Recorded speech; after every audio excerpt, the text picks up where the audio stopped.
Welcome to a painting discourse. Welcome to my studio. Welcome to Asylum Atelier. I'm going to be working on my, fairly long project, which is Kirill and Methodius. These are two famous monks that they actually brought kind of a structure for language and help establish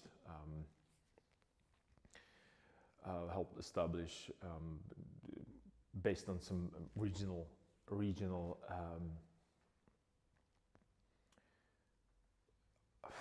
well, let me start over again, since I just kind of got caught into all the information that I had prepared. Finally today, I wanted to be prepared. So let me start again. These are two monks that came to the region where I live a long time ago. It was in 863, I believe, and they came all the way from Constantinople. Today, that city is known as Istanbul, and they brought basics for language, the structure and language itself, that later happens to be also a fourth liturgic language. That means that, if I'm not mistaken, that word liturgic, it meant that you were able to actually use it in the church, in the Catholic Church. At that time, it was not Catholic; it was simply a Christian church. So that's just an introduction into the topic that I'm working on, and then. For those of you who watch these videos, regularly, I can't even talk today. You should already know that this is not video to watch. You're not supposed to watch this because it's boring, it's long, and it has no actual value for you in terms of just this is not a entertainment video. I'm not here to entertain you. I'm here to actually paint alongside with you. Believe it or not, painting is a long process, and especially oil painting. And by these streams, I'm trying to just get people closer to that idea of what actually studio painting means.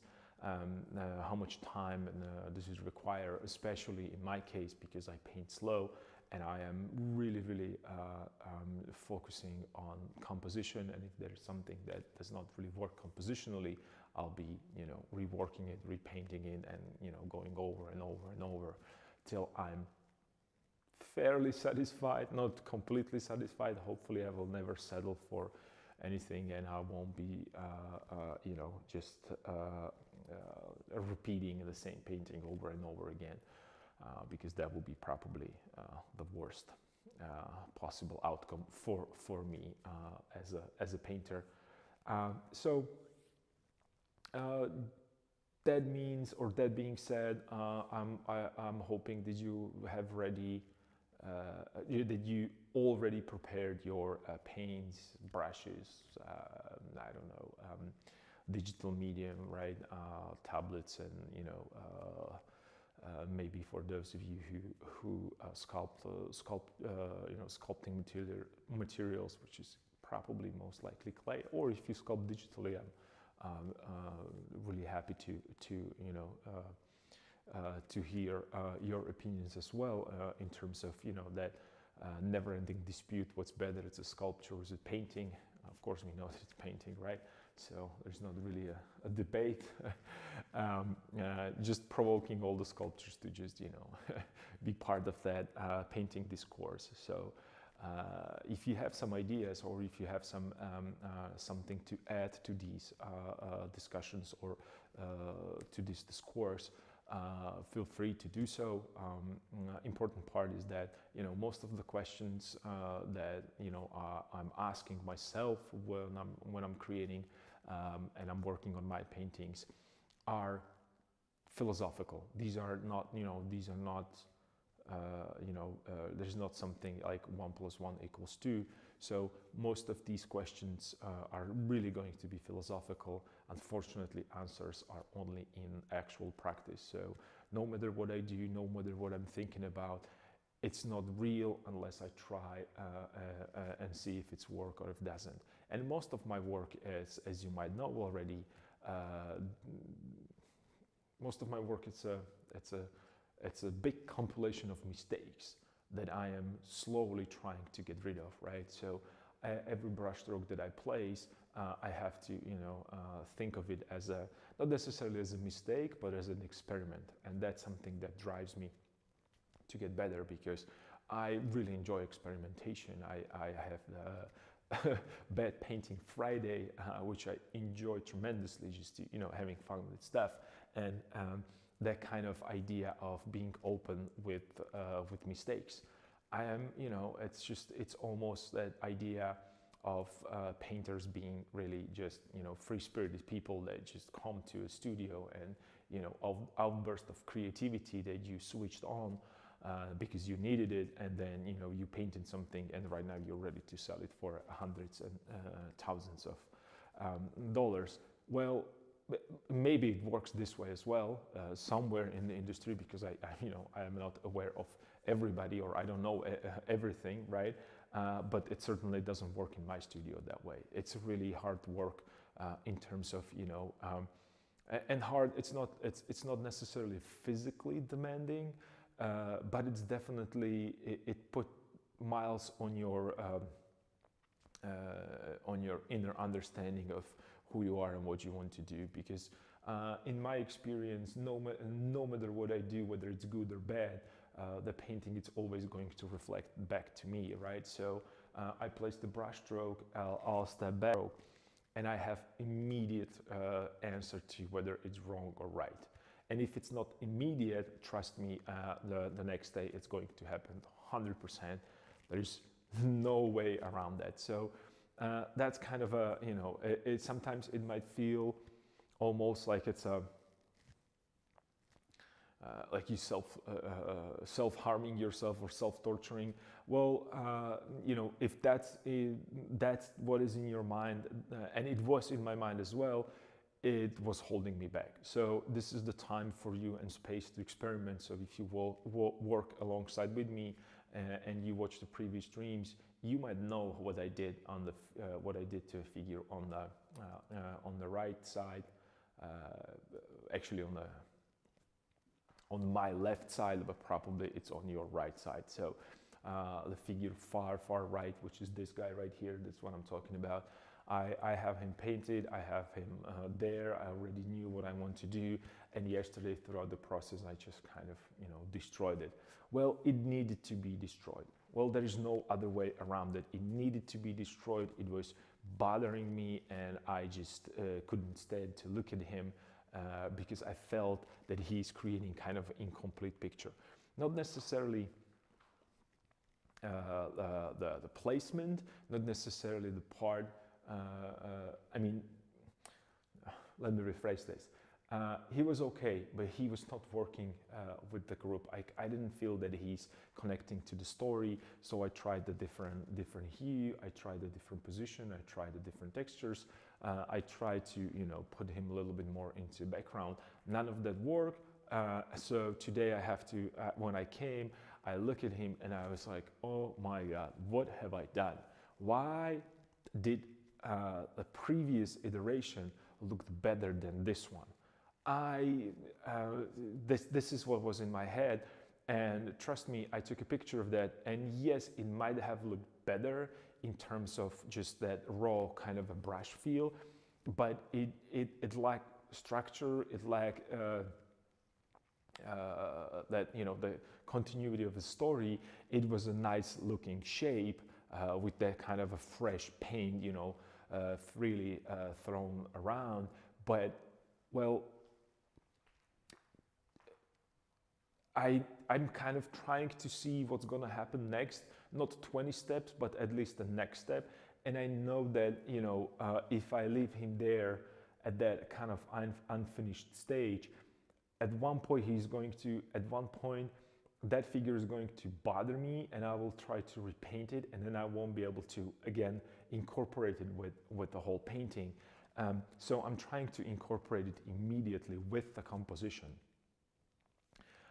And I have so many things that I want to change. I have so many things that I want to improve on.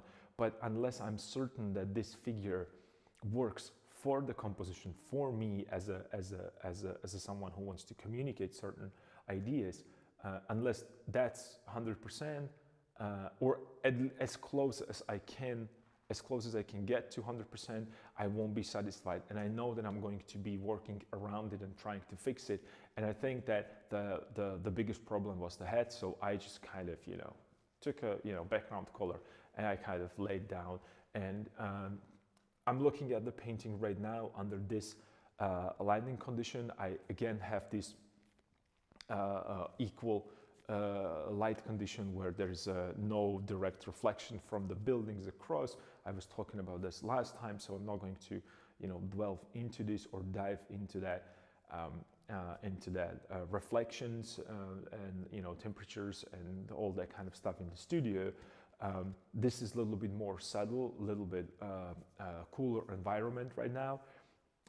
Therefore, I'm not going to. Hopefully, I'm not going to over-exaggerate certain colors, because I feel that I push that saturation too much right here, and that's the only reason why I did it, because I was compensating for that light condition that were in my studio, which can be beneficial, but it can work against you. Depends on what's your mindset, and maybe not even the mindset. What's your preferable method?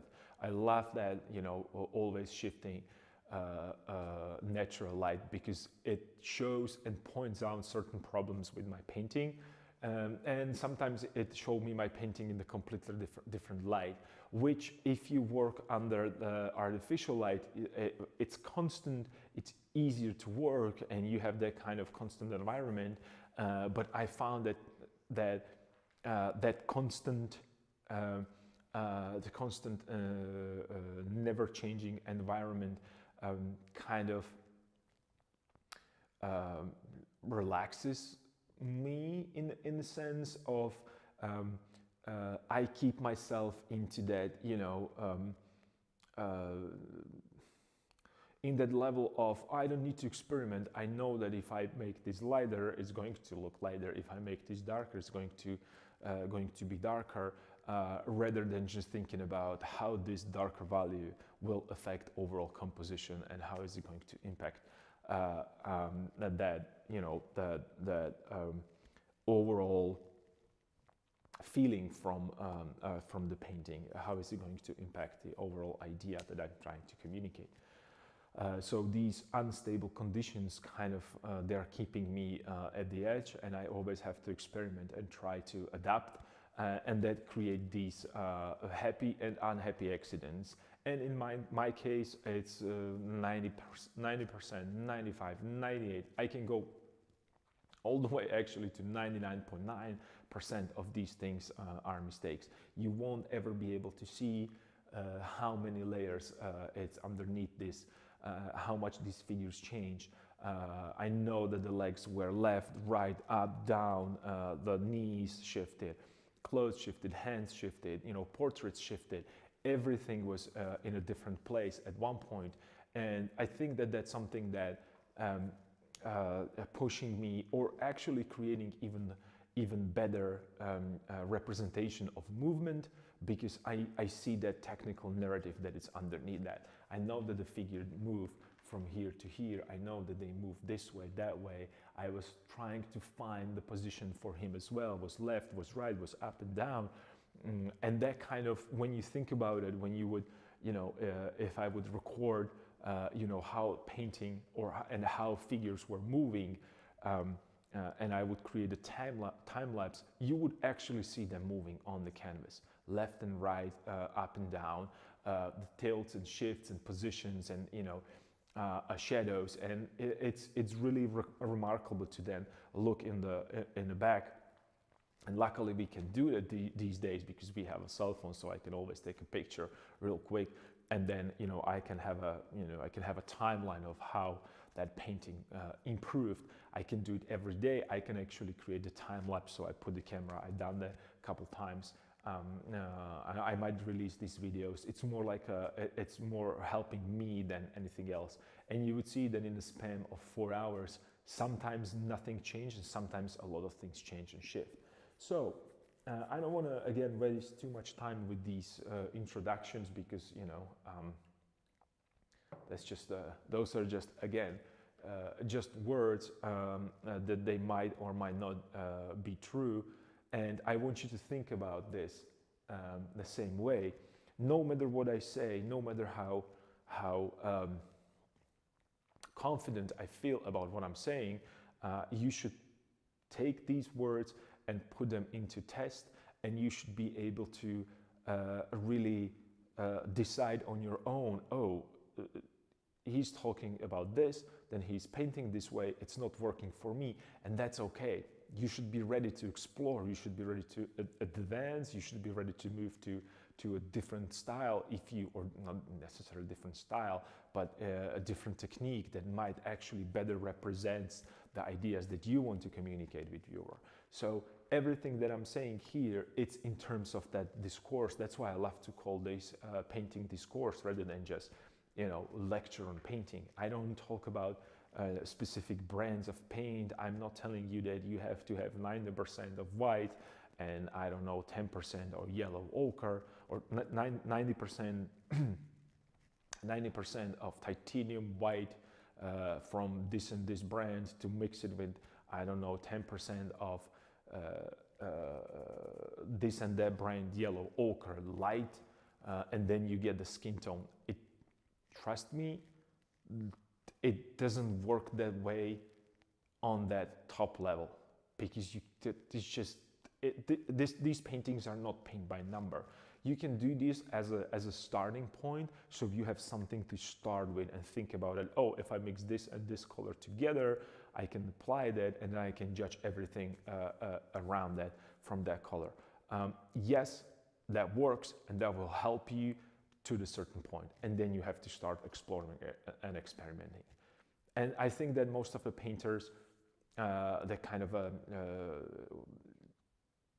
not most of the painters, let me take that back.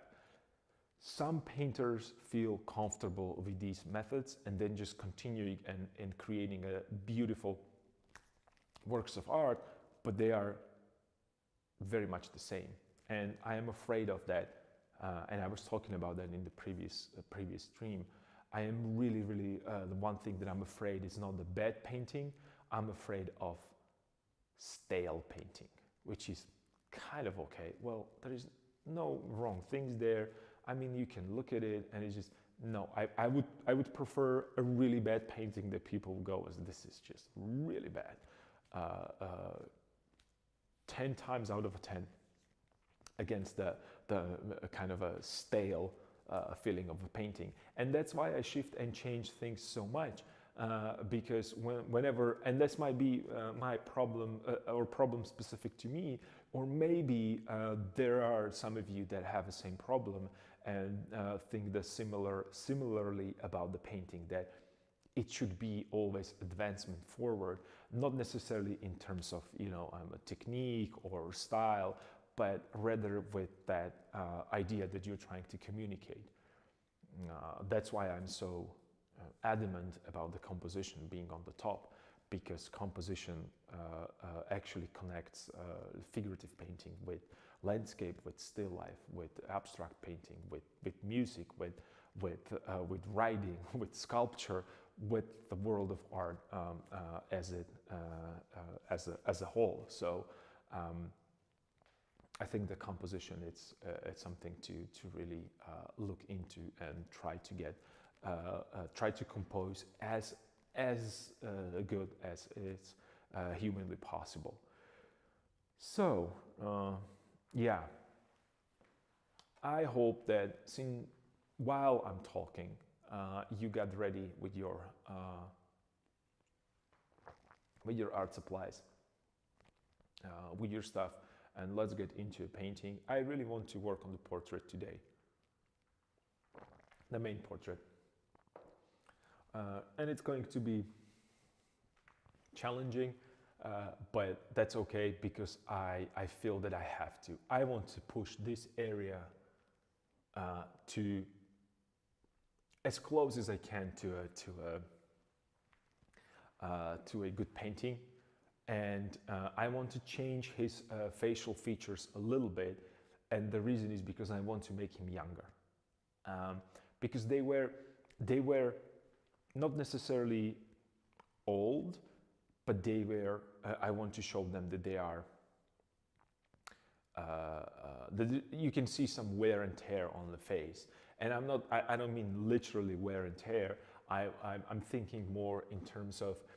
I want you to see his face not as an old face. I want you to look at his face as what would be the right word? Experienced face. Yeah, I want you to see experience in his face, because it had to be a really, really, really difficult journey from Constantinople to Great Moravia. So let's see how far I can get. Let's see how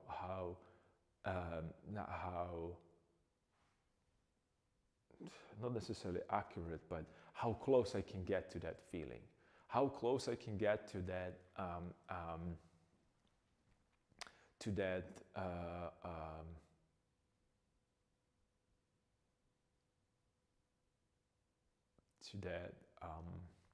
what would be the right word that I'm looking for?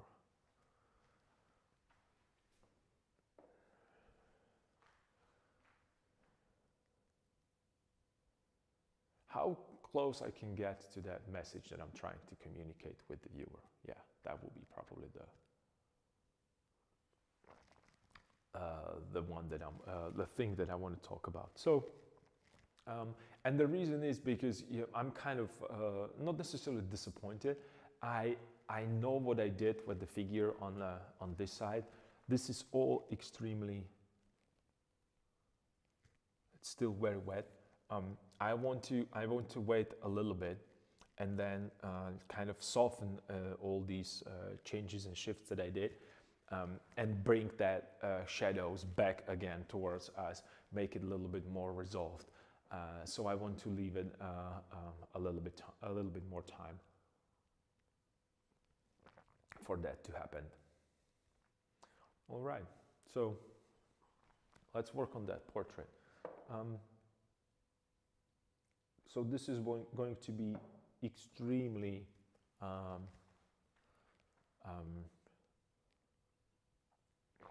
area-focused stream, where I'll try to develop as much of that portrait as I possibly can.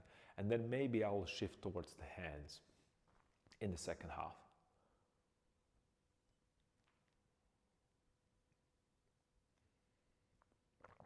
And I have to create a little bit more of that outside shape or silhouette of his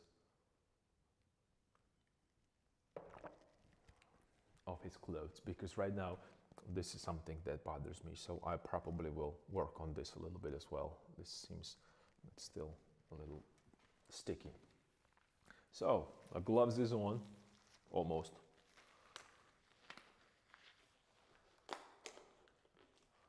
So let's see. Let me just clean up that a little bit. And I still have little, this is completely wet on the top. That's great. So I'm, instead of, my standard way of scraping, because I scrape a paint that it's fairly dry, and the same goes with sanding. But when the wet is paint, I like to push it like this into a canvas, some places, to create like a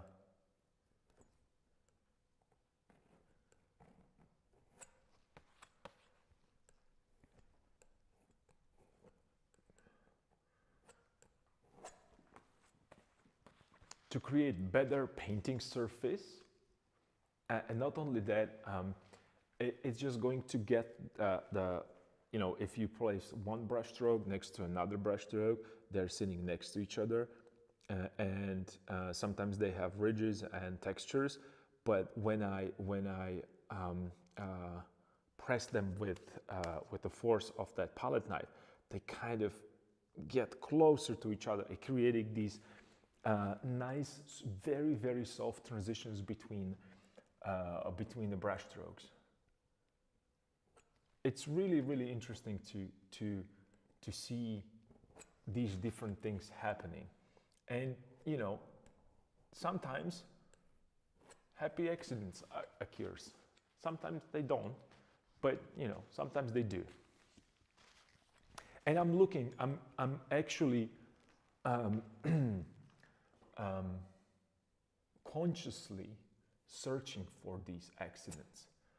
And the same thing I'm expecting from here. I covered it and it's in the background. It's very close to this figure right now.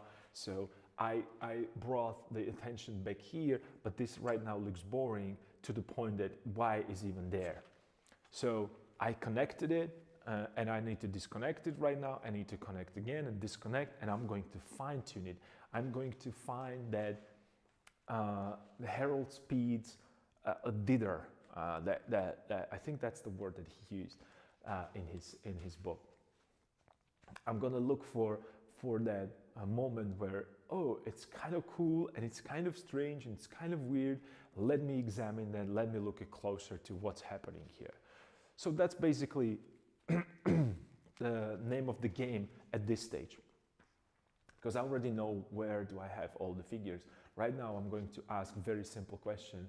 Does this hand represent exactly what I want? Should I tilt it? Should I maybe move the fingers a little bit more? Should I add a little bit more detail? Should I subtract the detail and maybe connect it a little bit more with the surroundings? I don't know these things, and I'm going to start really looking into them.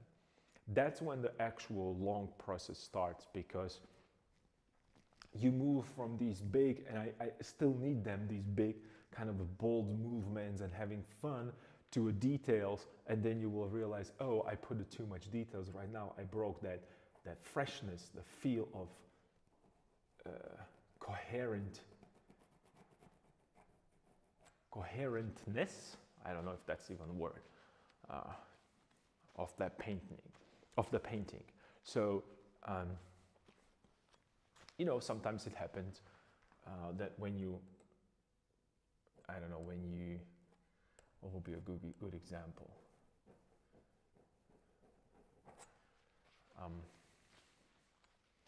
With, let's say, that you play music, you play piano, and you are in that mode of improving on your delivery, and you are focusing on keeping the proper rhythm. But by focusing on the proper rhythm, you just you lost that flow from one page to another, and it feels robotic and disconnected. It doesn't feel like it feels that it's from the same world, but it doesn't belong to each other. So that's what I'm trying to do with these connections. And I have a Rembrandt. I did not even close the book yesterday. And I was looking at this. This is just perfect example. He's like he appears from nowhere. There is great amount of mystery when I'm looking at this particular portrait, because it's just I don't even know how to describe it. It's a detail of his self-portrait, of course, Rembrandt's, but this detail it's revealing, but it also has a lot of mystery with it, So, and that's that inner play, that dither that Harold Speed in his book is talking about. That Rembrandt really plays this game very, very well. I'm pretty sure that he's doing it consciously, because you know these are these are not accidents. He really wants you to feel that the volume and that presence and then the beautiful light shape that he created. He not even created, he skillfully crafted it in. He just, and everything is soft, really soft. There are no hard edges, and I'm used to see a lot of hard edges today because and especially with the students, because they simply cannot create a soft transitions because they're not loud with like, look, there is a light against the dark value. Automatically they're creating too much contrast, whereas Rembrandt created contrast between light and dark, not between nose and ears and mouth. And I think that's something that we're missing in some of the present paintings. That little bit of mystery. Everything is just already laid out there. So you're looking at it and you are receiving. All your questions has been answered in the painting, and I don't want that. I really don't want that. I want you to really come to painting and look at it and think about how does it affect this and that. How do I don't know, how do I like it today against yesterday, or day before, or the last time I was at the museum? What changed? Because painting didn't change. That means either I'm getting better with seeing things that I haven't seen before, or my emotions are different. And these are all very valid, I think.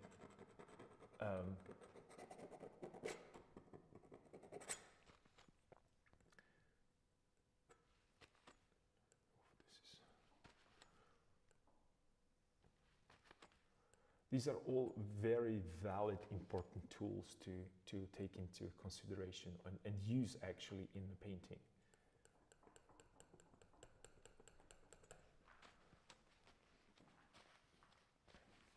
And it feels that his face could be a little bit more defined. Not a little bit more, a lot defined. And the question is, how am I going to define it better? Am I going to create more detail, or am I going to consolidate and maybe simplify certain things? Because Rembrandt certainly did. I mean, I can push more and more information into it, but when you look at Rembrandt's painting, there's an enormous amount of information, but it's so subtle. It's just a hint, and that's enough. And that's what I'm looking for.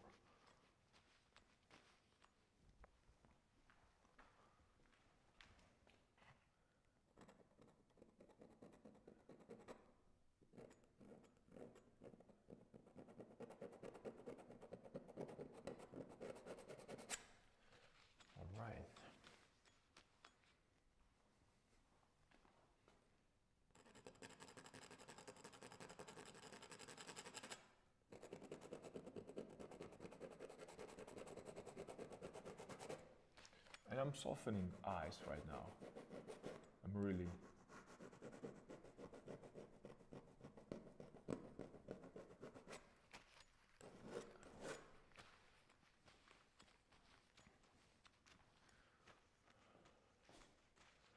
So I'm going to be using Rembrandt as my master, as my teacher, as my influence in terms of that overall softness and still exactness. And then I have my, I don't know if you can see it, probably not. There he is, my little friend, Skull.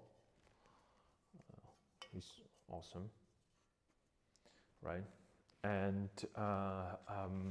then I have my portrait. So I have my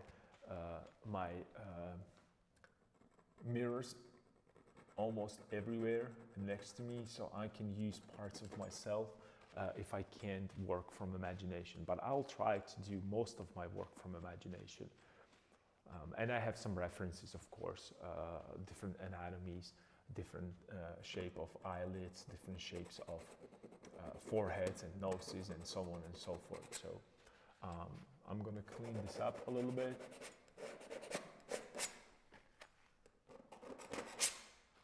Because it might be a little too much of a different information there. So, and I'm thinking about right now to myself, is he too warm or is he too cool, or what's happening with him? But it seems that I think the temperature I mean skin tone or skin hue, it's kind of okay, but it's a little bit more on that warm side, definitely on the warm side. So I'm going to start working with a little cooler pigments. And then you remember last time I was talking about this with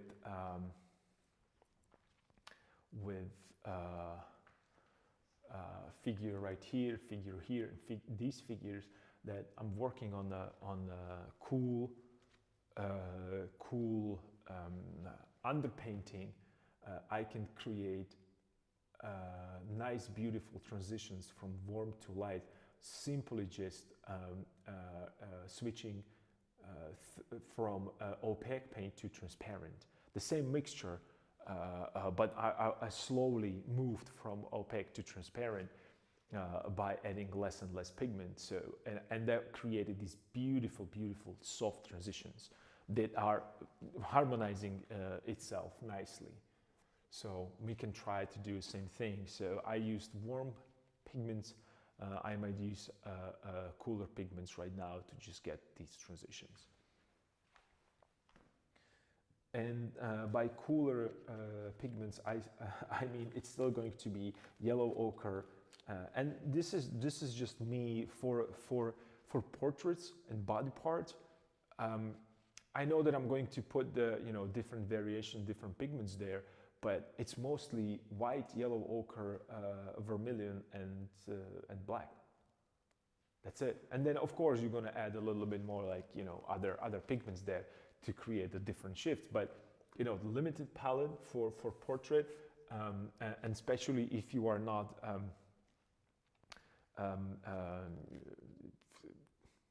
I don't want to say that you are a noob, but if you are a beginner or a student, this might be complicated enough for you to use successfully. So, and I'm still using them because I think that they are enough for portrait.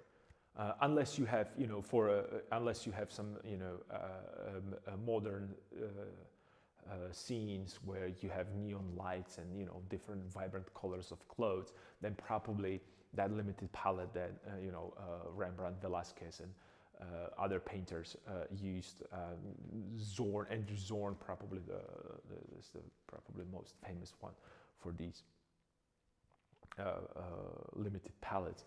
They would probably not be enough. And then also, if you're planning to hang your limited palette painting next to a impressionistic painting, you might be really, really disappointed with the colors that you can create. So keep this in mind. If you're going into the full pigment, full saturation, I don't think that limited palettes it's enough. If you go into that impressionistic painting, you need to go with stronger pigments, whether it's synthetics or cadmiums. It doesn't really matter that much, but earth tones are probably not going to cut it, unless you use unless you use pure pigment and perhaps a lot of contrast. I'm not sure. Because I've seen these mistakes in galleries, and some curators are not really, not every curator is what's the saying? Not everyone is created equally. So some curators just doesn't really have different thought in mind how to put the exhibition together. And maybe they're creating a story rather than just nice viewing experience. And I saw an impressionistic painting next to a limited palette, and it was very. And I'm not talking about the student work. I'm talking about like heavy hitters, old masters, and it's just, well, you shouldn't do that. Or you should be, at least if you're doing it, you should have a really good reason for that. So, this is really still really wet. Okay, nice. That's what I. That's cool. That's awesome. So.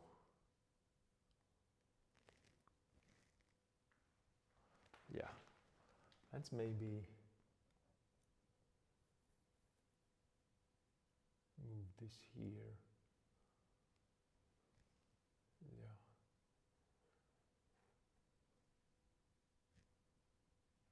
I could push it all the way here. Okay, let's see.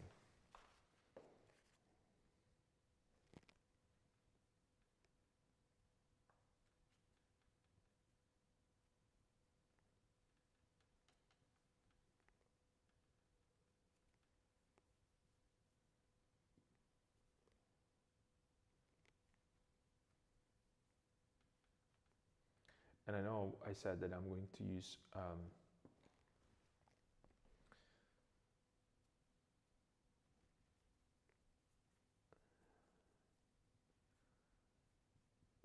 cool colors because there was a warmth there, but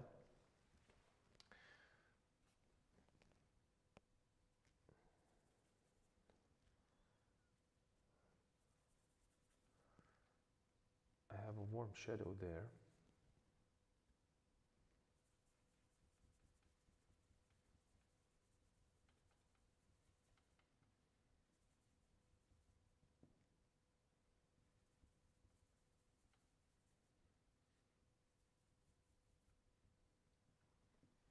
So you really have to test your pigment.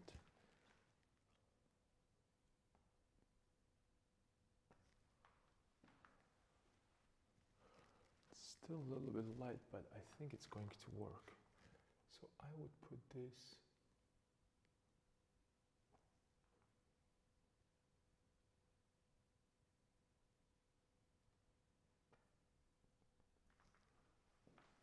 I'm trying to right now change the shape of his eyes a little bit, so he doesn't look old.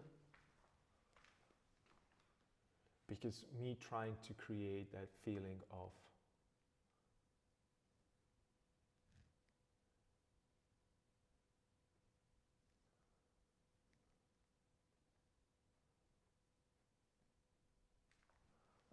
create that, I was trying to create that feeling of wear and tear on his face, and I made him old.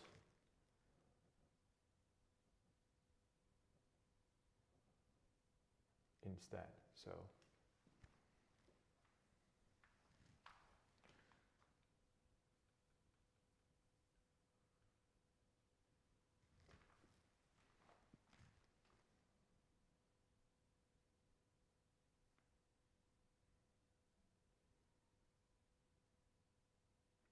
And again, I'm not going to paint a new portrait. I'm going to adjust existing portrait, right? So, because sometimes when I talk to my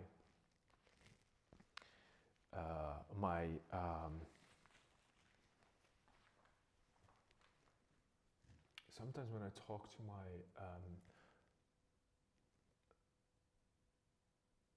colleagues or students in the classroom, in the studio, they have this idea of repainting everything over. No, no, no, I'm not going to repaint it. I'm going to make it better, not new necessarily.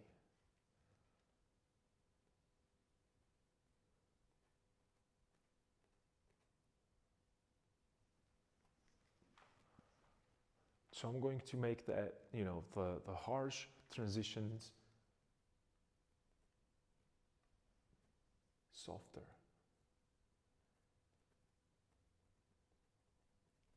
And some that I want to be little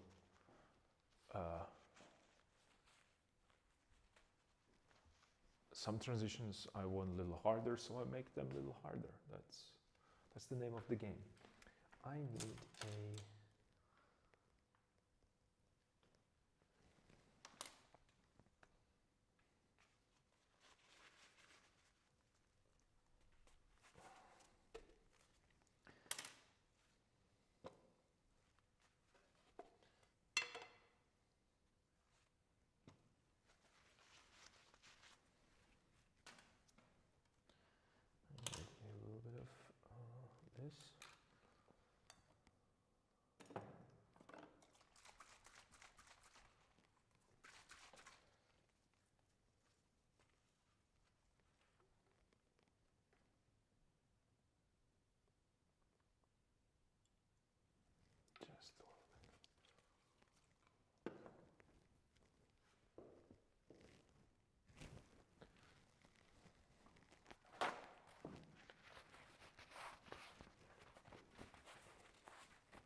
And again, I'm working on the portrait, but I'm gonna go back and forth all the time. All the time.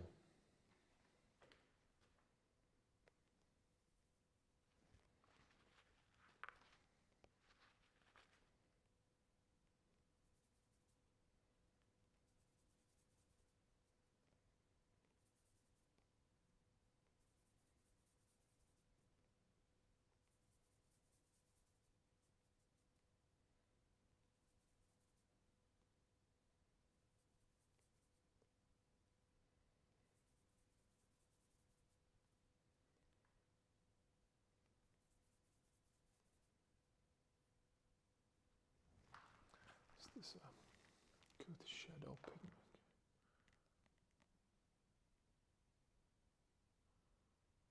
Yep. All right, cool.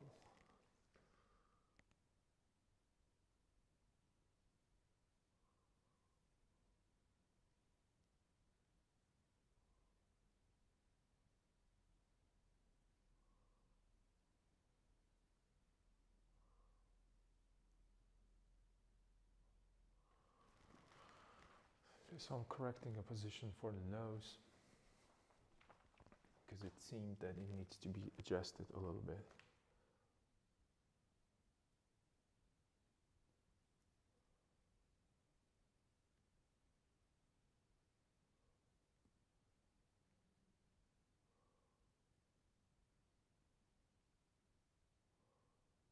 Maybe even till here.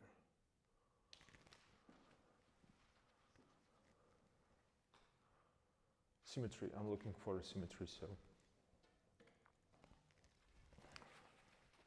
I need to use my mirror. Yep. He is slightly asymmetrical. Okay. But that's okay. I want him to be a little bit asymmetrical, but I want to start with symmetry because it's easier for me to go from symmetry to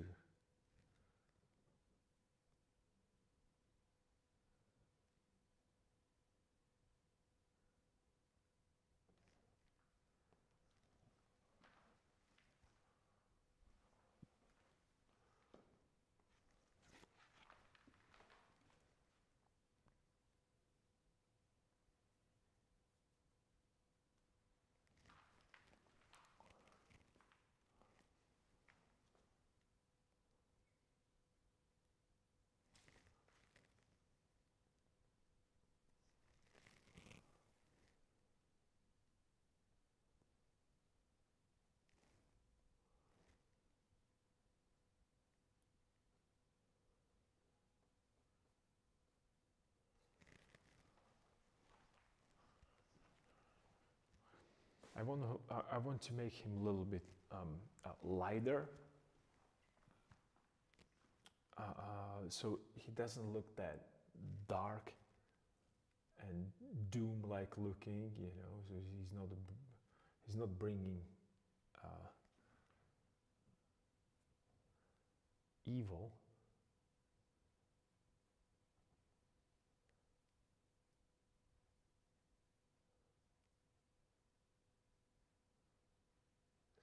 Soften these like a dark bags underneath his eyes to you know, to make them a little lighter, and then I can push the skin tones a little lighter as well. And again, I'm not painting a new face, I'm adjusting already existing. I mean, if you want to paint a new portrait, of course you can paint a new portrait. I just don't, I already like what's starting to happen here in terms of like movement and, you know, volume. So why would I destroy it? Why would I change it if I can adjust it?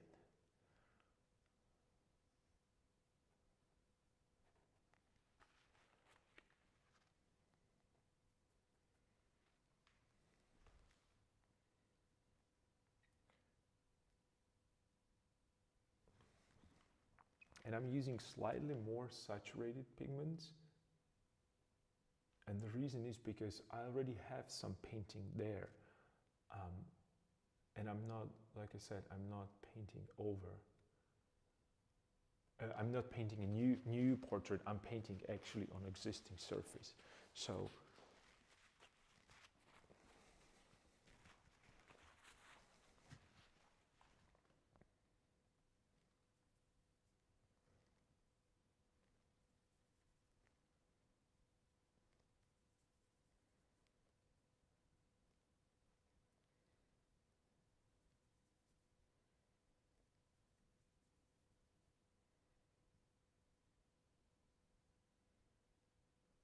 a little more saturation there.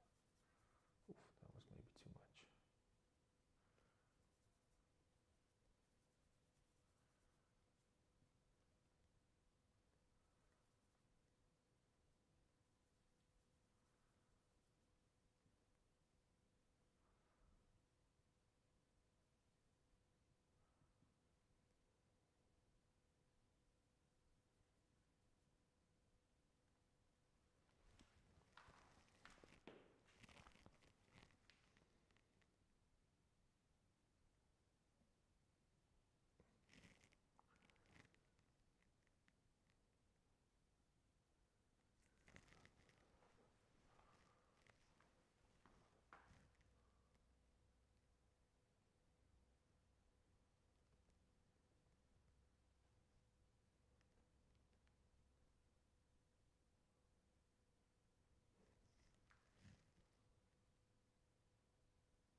Yeah, I'm opening. I'm, you know, not necessarily making it lighter, but I'm bringing a little bit more light.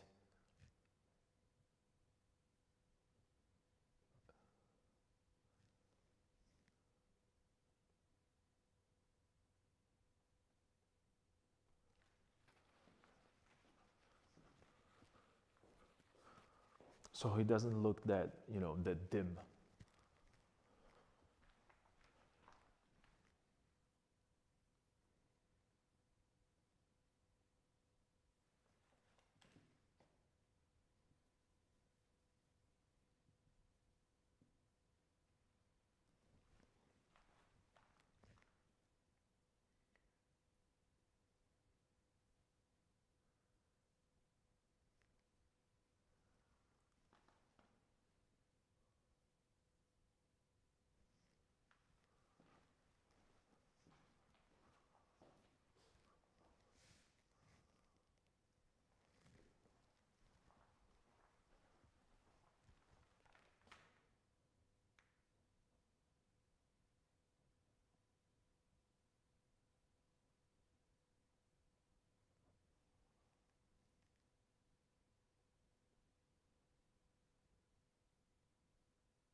Softer transition, okay.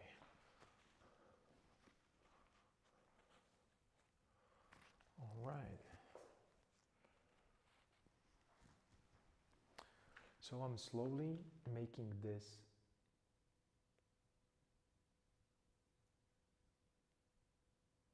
portrait. I'm trying to bring it to life. I don't know what would be the proper.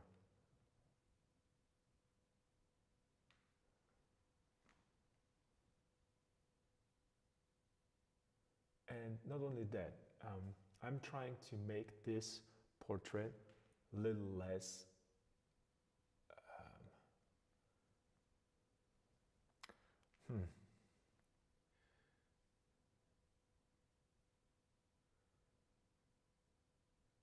like I said, the emotion that I'm trying to convey, it's not that he's old, but he is tired. So I'm trying to make him a little younger, about 10 years younger, hopefully.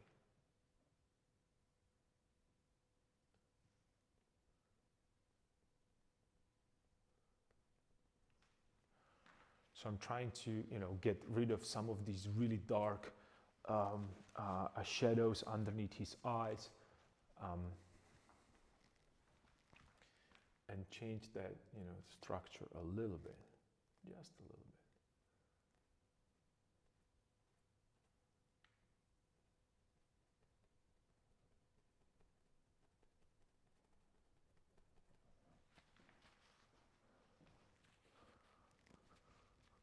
And since I already have some structure underneath, I can decide, am I going to scumble or am I going to glaze, dry brush, all kinds of different ways to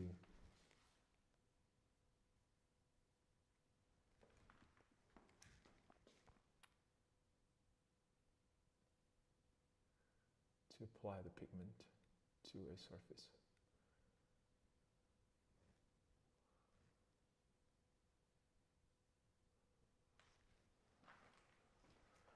So I'm deleting some of these, how do you call them? Some of these, I'm deleting some of these wrinkles on his face created by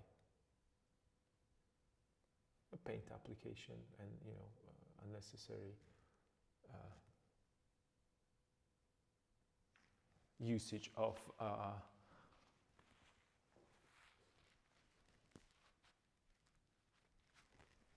contrast where they're not necessarily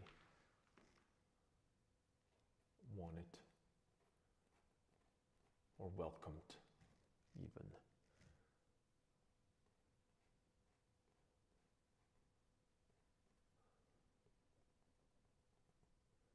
So I'm softening the transitions around the glabella right now to make him look a little bit more and this is something, when you study the anatomy and when you look for the anatomical landmarks and then you discuss whether it's in, whether you're discussing it on your own or you have someone that you talk to about art in general,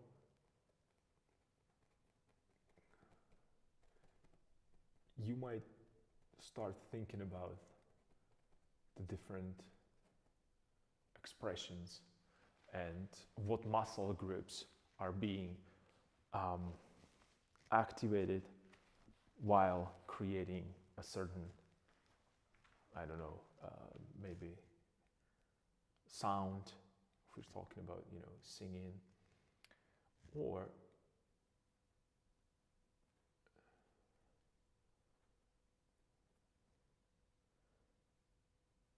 especially when we cry, there's the movement.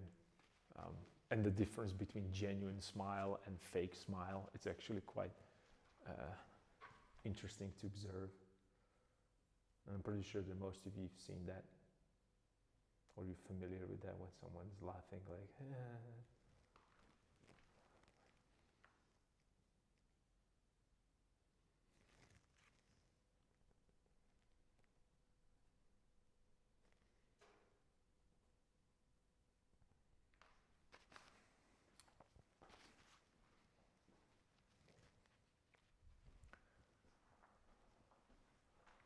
maybe there could be a little lighter value here to show. I already started with it there, but then, okay.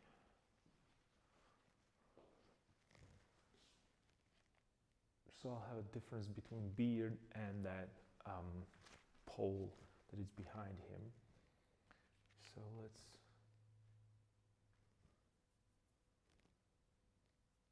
create a slightly darker value, and maybe I'll try to bring a little bit more attention here.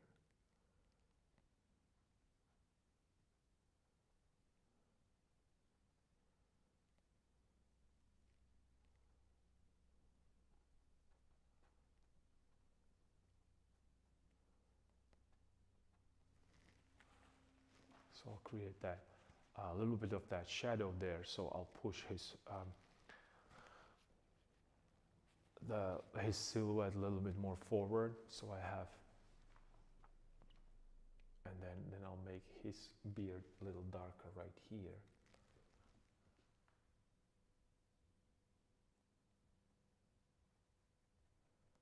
So I have that contrast. So on one side I have a dark background, light beard, and then on the other side I have a darker beard and a light background. But it's not like I'm going to create two different types of, not necessarily different types of beards, but it's not going to be two different colors of his beard. It's more like to show that remember I talked about this with the Project Night, that I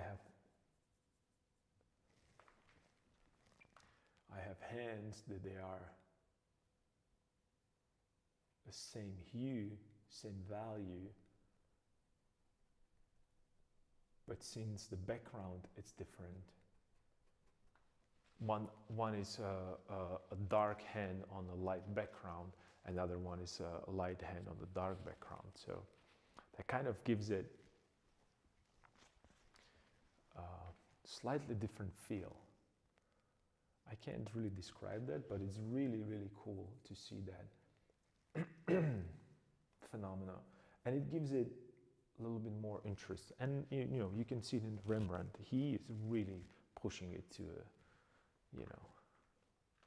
to 100.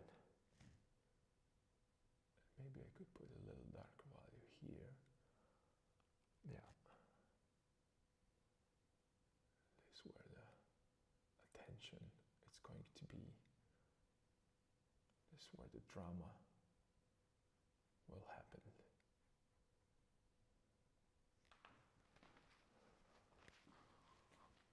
Yeah, and you can slowly start, developing this wherever you want to take it. Do I want to make him happier? So I will probably raise the eyebrows in a certain position. Do I want to make him look sad? Well, then I have to move it.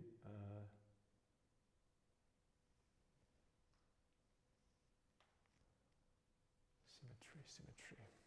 I don't know if the symmetry works. Yep.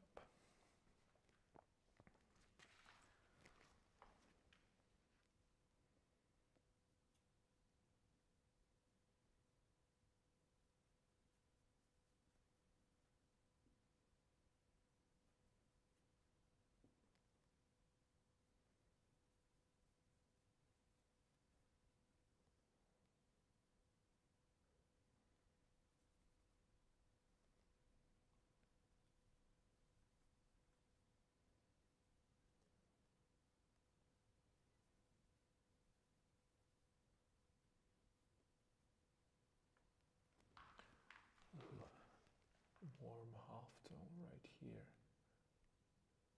That might be a little too warm. Never mind.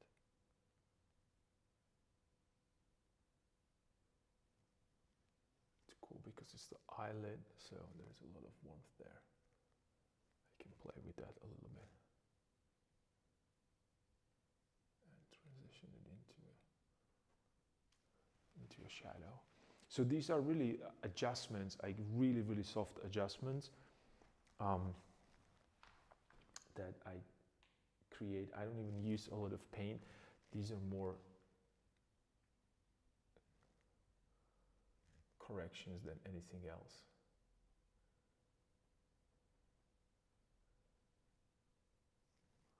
Or improvements, if you wish.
Alright, a little bit more symmetry.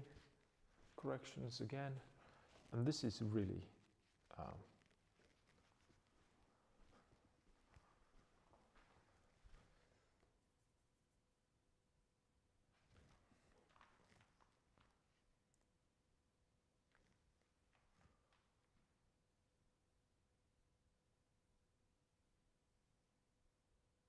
would slowly improve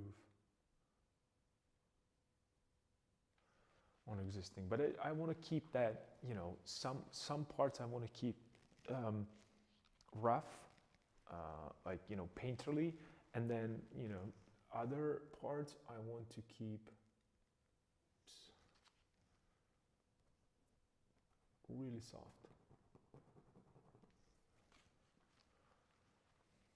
But I still, if you get close, you will still see a different brush strokes. It's not like it's blended together.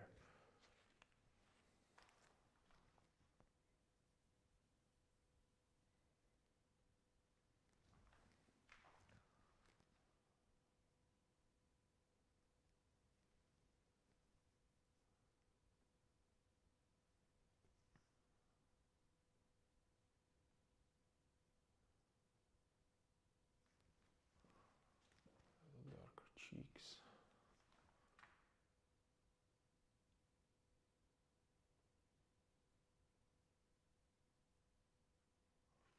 So they transition into a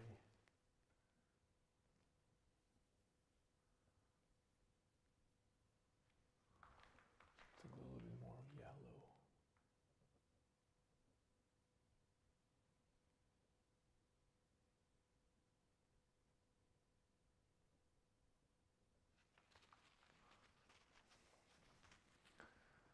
Cool, and then maybe I should add a little bit more of that. Soften this really harsh.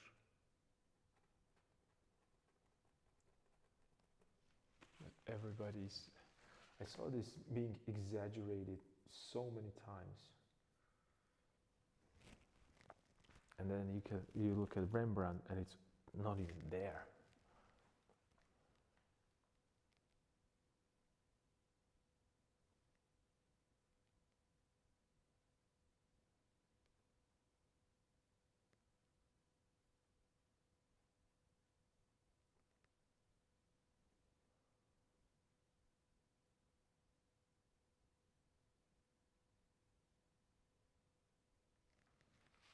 And the reason why it's not there, because it's breaking that roundness of the face.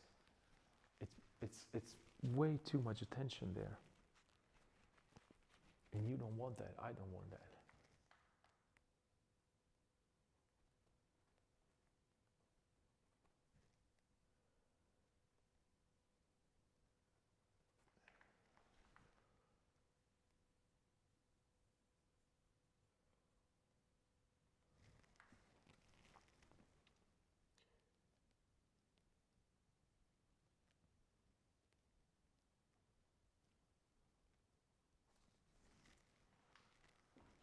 Additional brush stroke, yeah, a little bit more detail there, and then I can push this a little higher,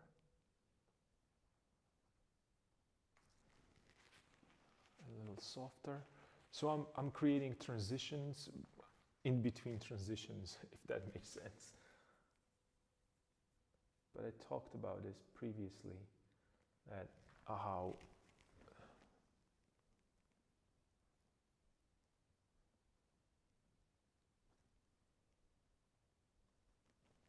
impactful this is. And by creating these little adjustments,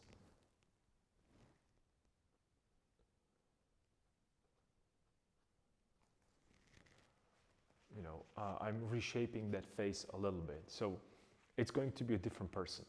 He's going to look different. And my goal is to make him younger, look younger.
more experience you have with portraits or any object for that matter, the easier it's going to be for you to make the proper decisions to where to push the paint, where not to push the paint. And by push, I mean not only the texture, but the movement of a brush stroke. You know, some prefer to go against the grain, some with the grain, some like to, you know, follow the form, some like to go against the form, alongside the form. There is plenty of ways to do this.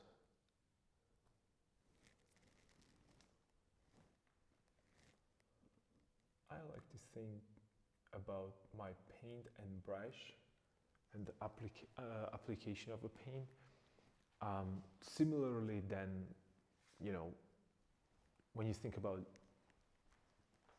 a relief.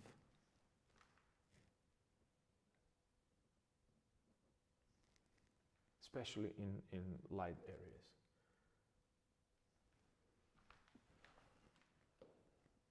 So I'm not only placing the brush strokes there, I'm also trying to manipulate the direction.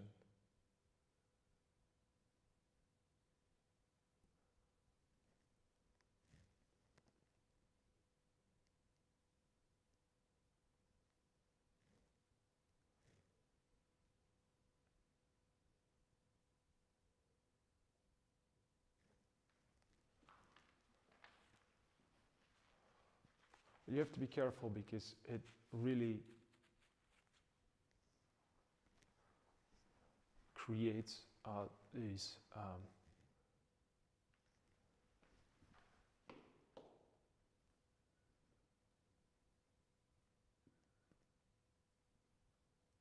peaks and valleys, and then paint might appear lighter or darker, depends on whether or not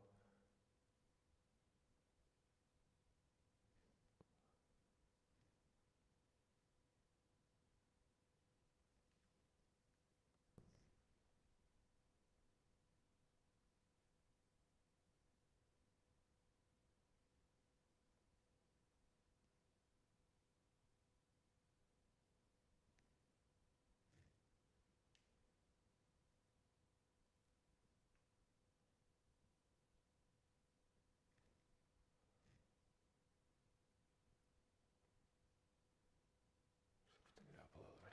So I'm really trying to make him a little lighter, but not necessarily lighter in terms of using a lot of white. Brighter, that's the word that I was looking for. Luckily I got it. Luckily I got it. And then I should push the ridge of the nose a little bit.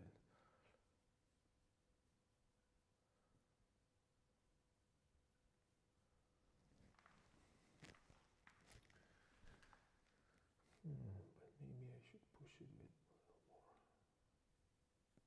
more saturated pigment.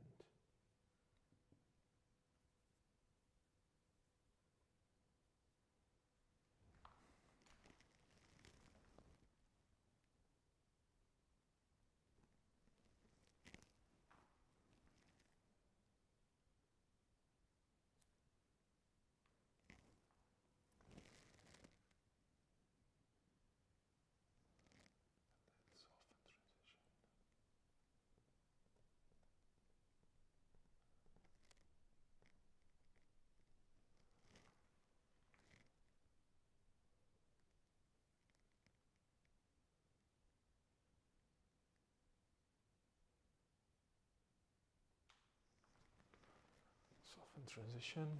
Okay, so that would show the difference there, and I need to push this a little harder with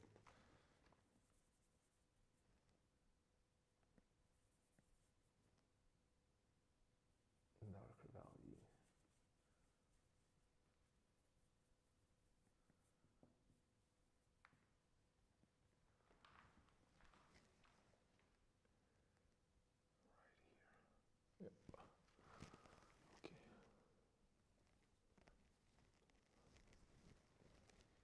And I'm consciously thinking about how to, you know, place that brush stroke.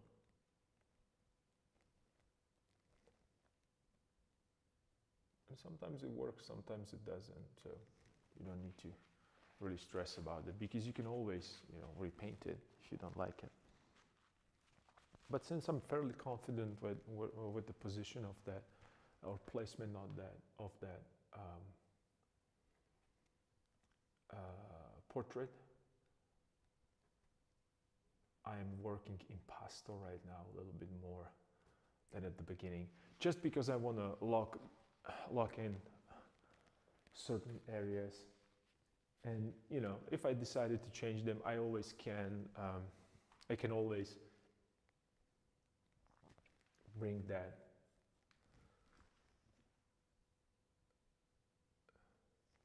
This is maybe too dark.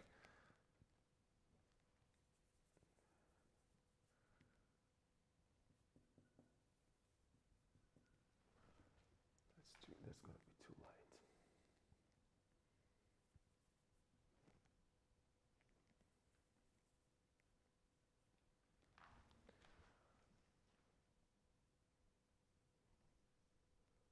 Cool. So I have this.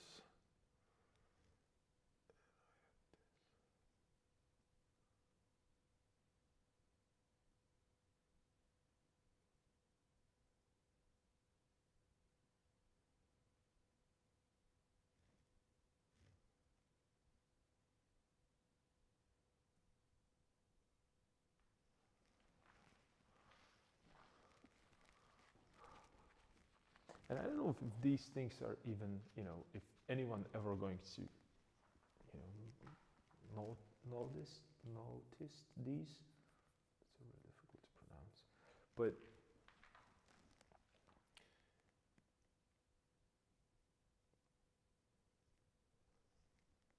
perhaps the idea is that no one will ever see these. No one will ever pay attention to these. Therefore, they're invisible. It's okay. You can live with that.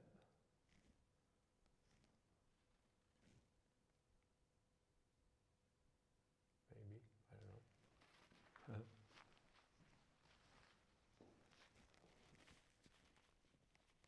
So again, I'm trying to make him a little lighter, a little brighter in terms of, you know, that.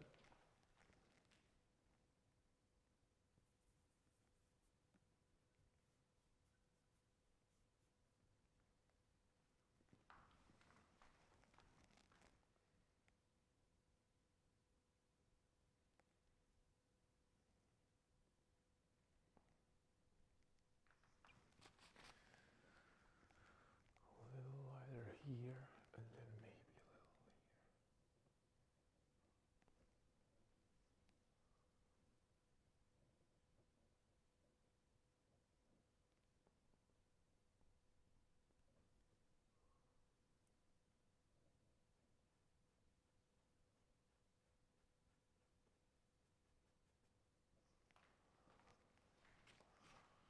Okay, let's make this softer. Cool.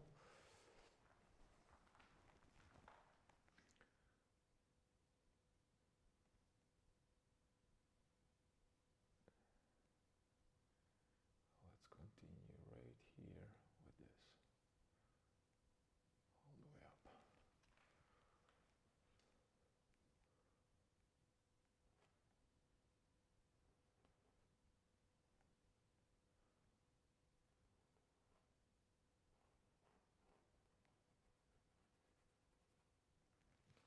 So I'm going to show the side of his face. Okay. Cool.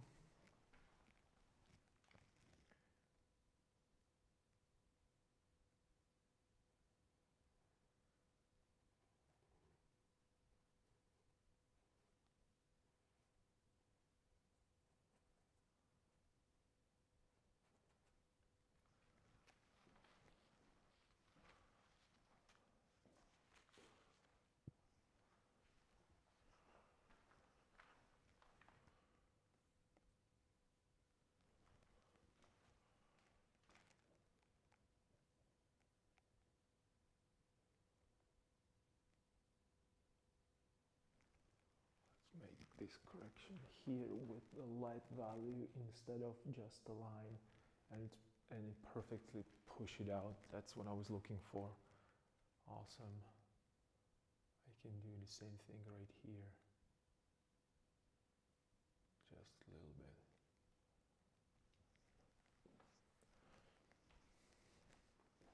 Nice. So I'm using, everything that I have in my disposal in order to create like nice, convincing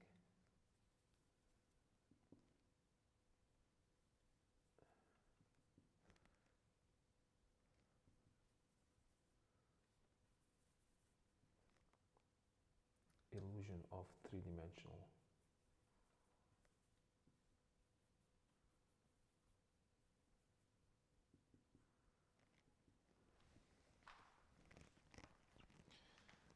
So it would be here and here, this way.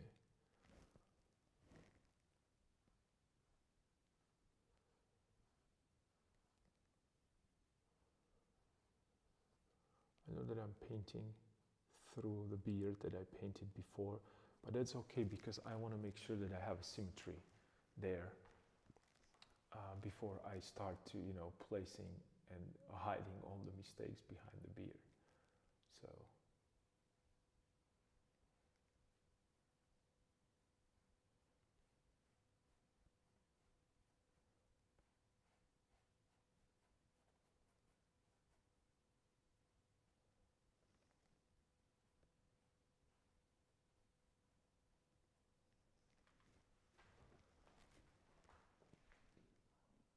Yeah,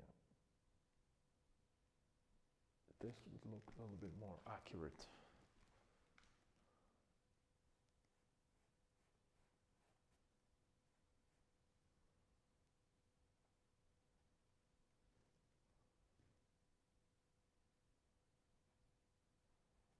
And again, I'm not necessarily, adding more detail. I'm just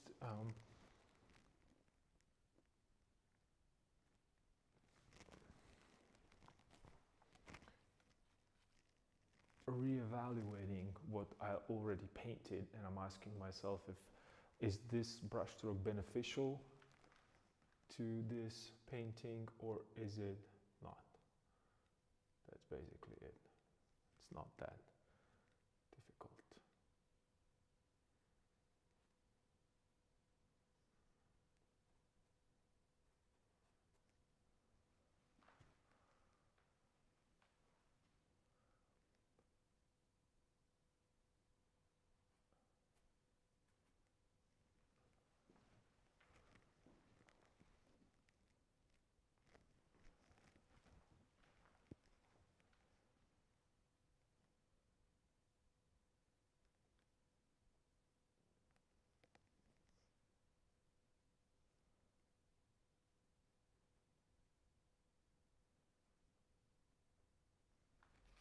Again, getting rid of these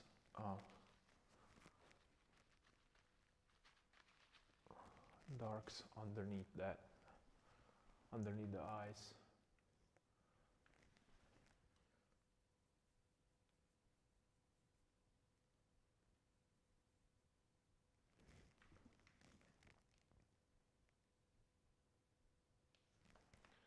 Making softer transitions. And hopefully it's not going to look that it's overdone. Hopefully, we'll see. Maybe it will, I don't know.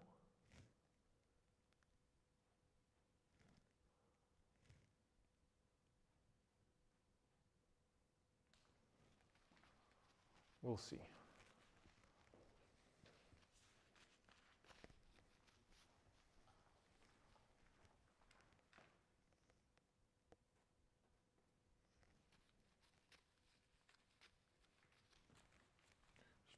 Should probably go a little heavier on that.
little redder.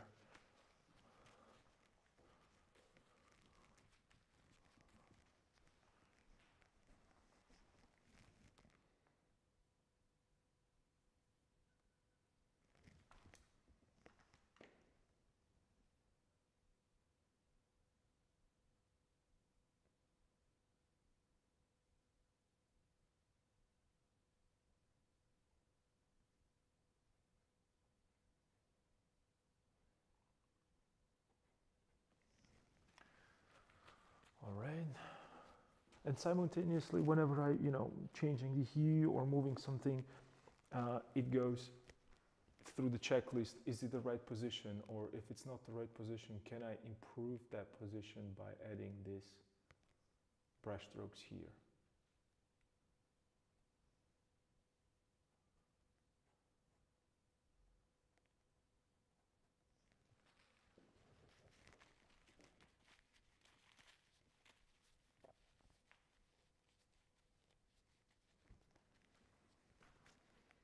Okay, let's add a little lighter value on the nose.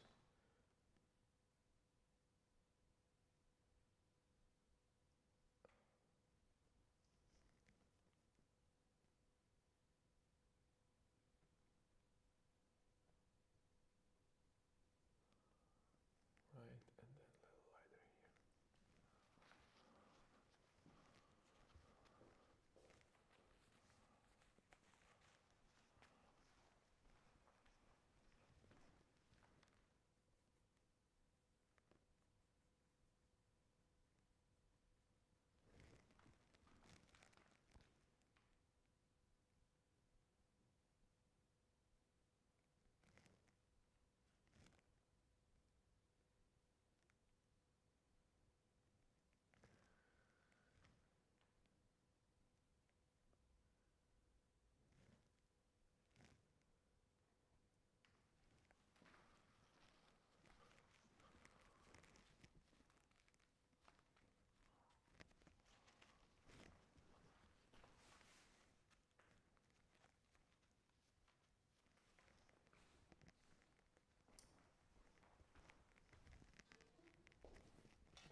Mirror check for the proportions.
And soft values right here.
a little bit more of the eyebrow. So I have eyebrows, I have eyelids.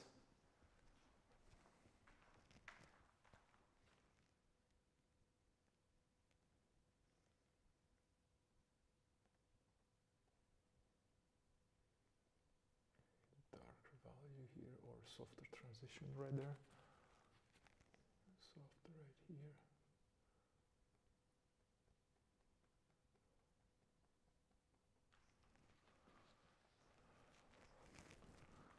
Yeah, everything is nice and soft.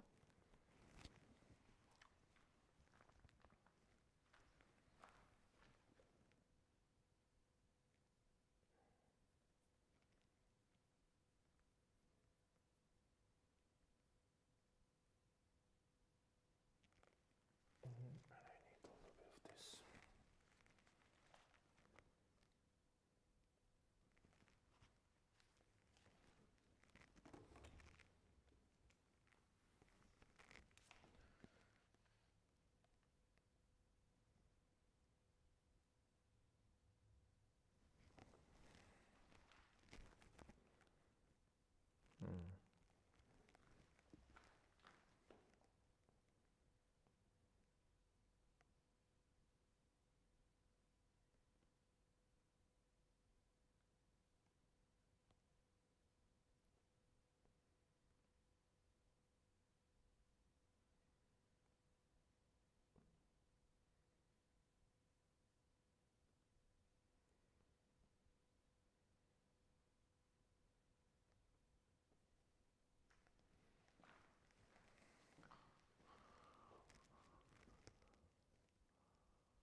Nice and soft transition there where the eyelid is.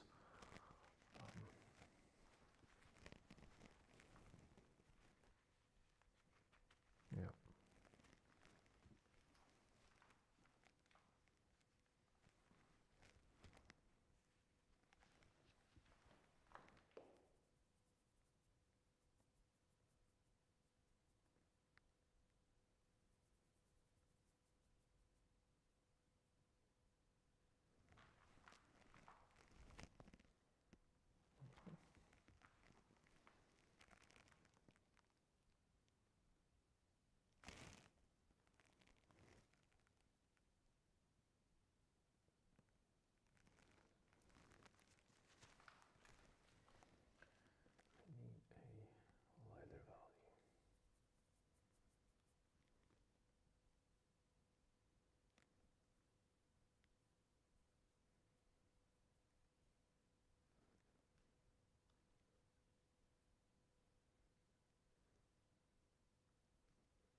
So, yep,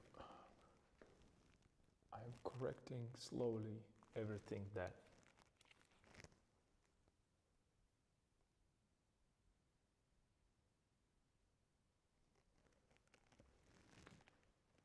needs to be corrected.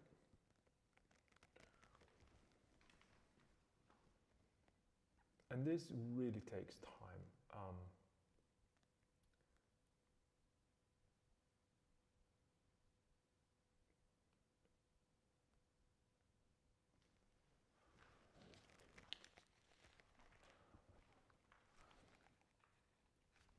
And after, I don't know, 3 or 4 hours of doing this, then you realize that, oh, everything is mushy, and you look at it from a distance, and then you are feeling very unhappy with the results. Well, that will be the time when you start again then connecting things and disconnecting things and moving it around.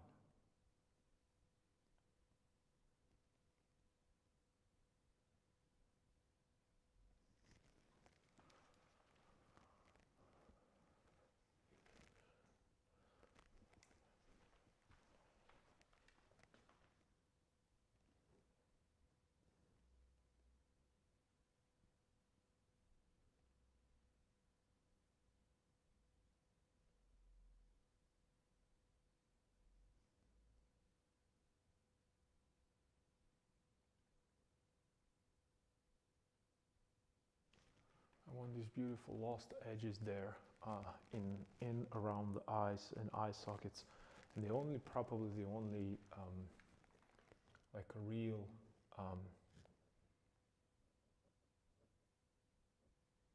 harsh edge is exactly where that will be that cast shadow that is being created by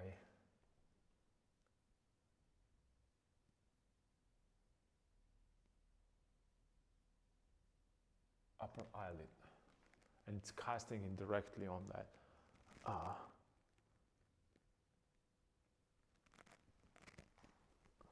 on the eyeball rather, I should say.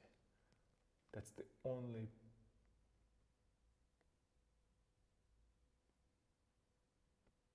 truly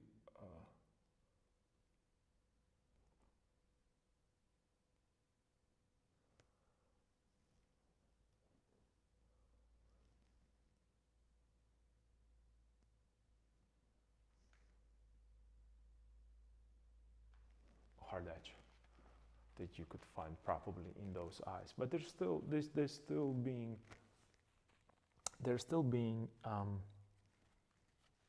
you still perceive them as eyes. There's nothing changed.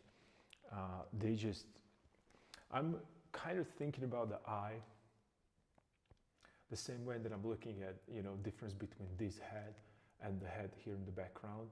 Since this is less important and it's farther away from us, but it does not necessarily mean that this is far away from us. This might be out of the focus purposely because I'm focusing here. The same thing I'm doing around the eye. So I'm thinking about the what's the cornea, pupil. I'm looking into pupil, and that's exactly where the most of the focus is. And as it goes away from the eye, it kind of softens it up.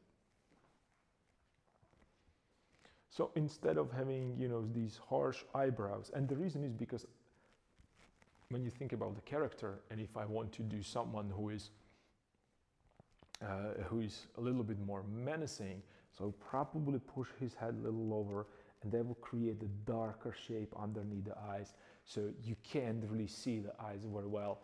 And that psychologically, when you think about that, and I don't know if I read this or I saw a documentary when they were talking about the fact that our eyes that we have a wideness around the eye. Well, the eyeball, it's white, and then we have a pupil which is dark, and the reason is so we as humans know where we look and what we look at. So when you put something into shadow, you have that uncertainty whether that person is looking at me and what's the expression of his face. Is he menace or is he a friend? I don't know. I should just run away from it. That's the psychology behind that. And I don't know how much of this is true, but I can try to take advantage of that feeling.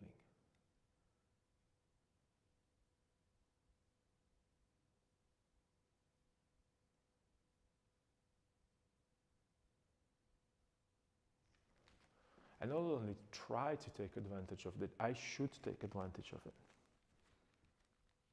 Because why not?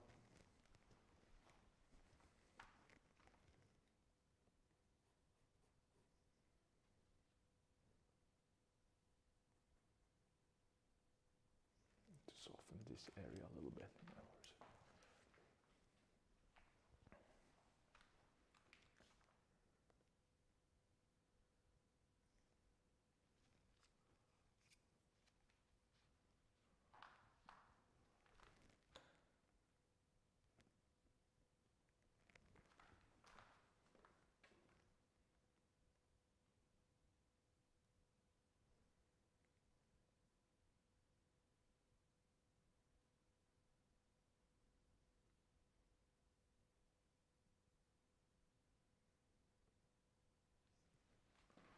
Softening these harsh edges and wrinkles there. I don't want him to be wrinkly. I want him to look, like I said, not necessarily dominant, but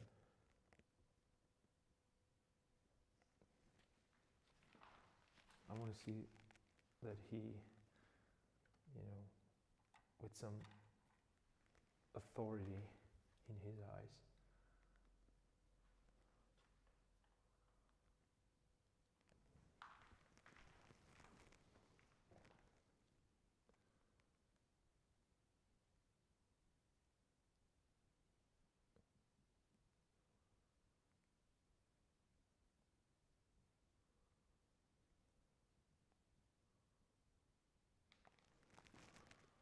So I'm adding that shadow underneath that upper eyelid.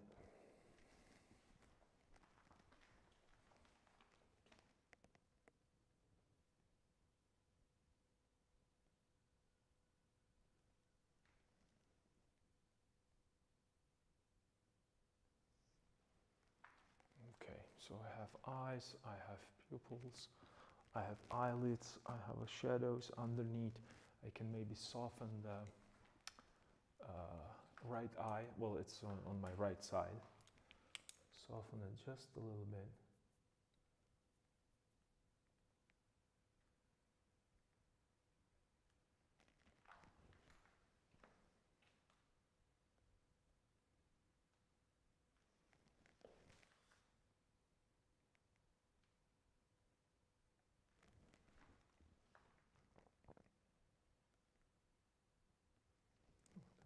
Too much. Well, let's see.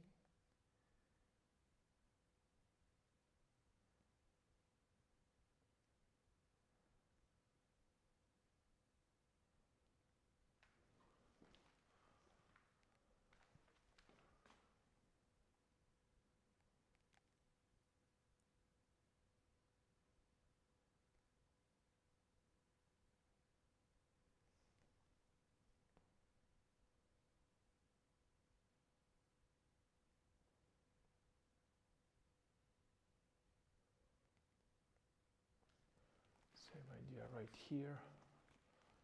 Okay. See, I'm just making him a little softer and smoother, younger. You might say. You might say that he looks younger.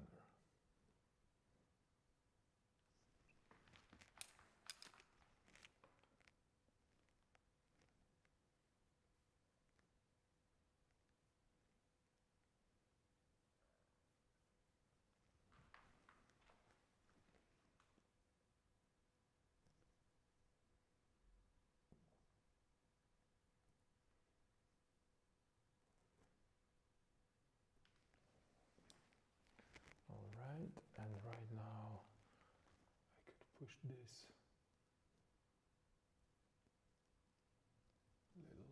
well, so it doesn't have such a sharp edge there. Softening the transitions.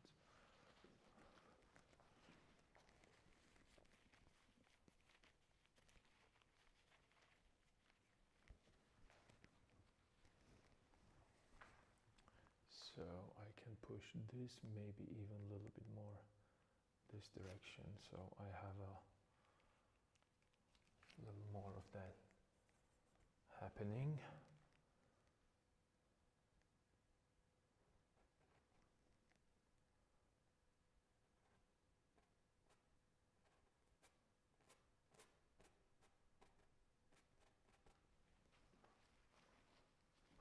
Yeah, that's better.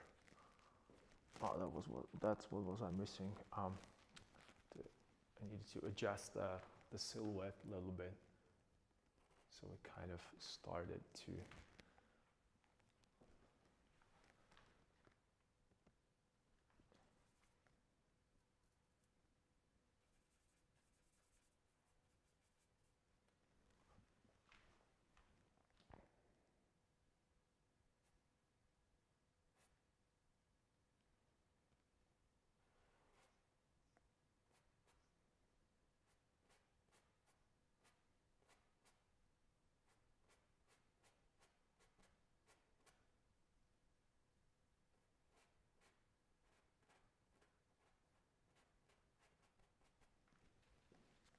Correcting that outside silhouette, and it might seem it's too dark right now, but that's okay because I want to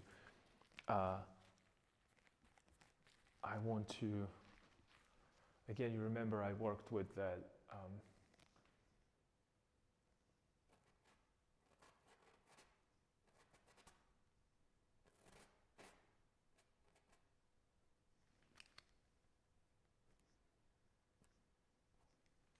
I worked with that idea of bringing a little bit more contrast, and I need to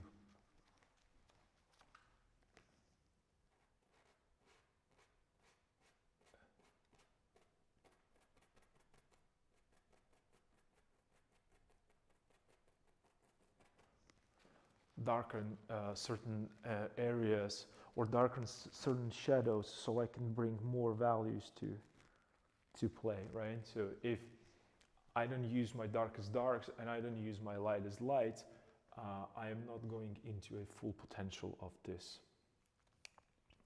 form developing. And this is a focal point, so this and this area right here, so I can really go. I know already that I've already laid down and set up everything is locked in, so I can right now start expanding on these values. The brackets, I can expand the brackets of the values, that's what I was trying to say.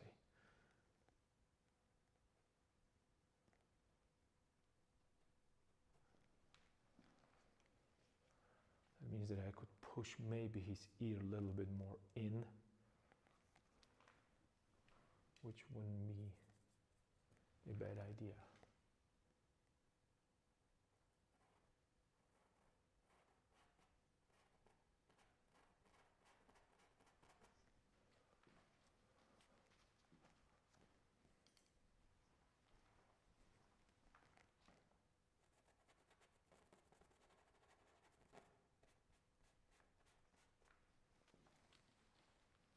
Maybe just make it smaller right here so it doesn't go the way. And this right now it might look a little bit out of place. I understand that. That's absolutely true. It's a valid point, but you know, I'm going to keep improving on that. So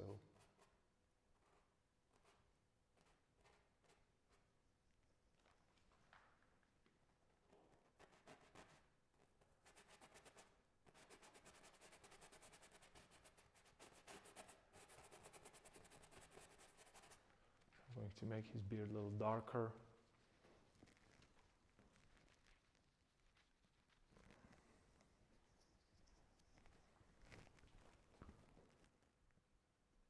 Yeah, let me push maybe this a little bit more. Let's work on the mouth a little bit. So I will need a little bit of light area. that kind of a, ooh.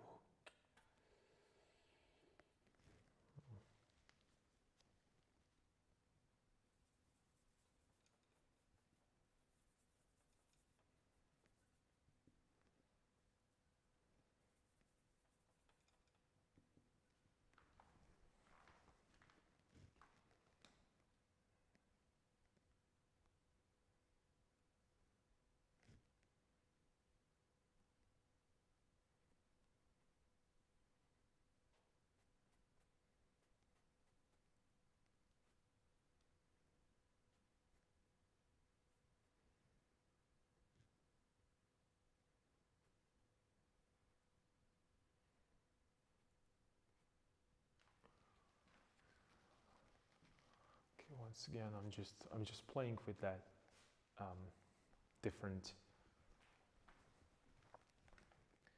Even though even though he has a beard, I still want you to see that underlying structure of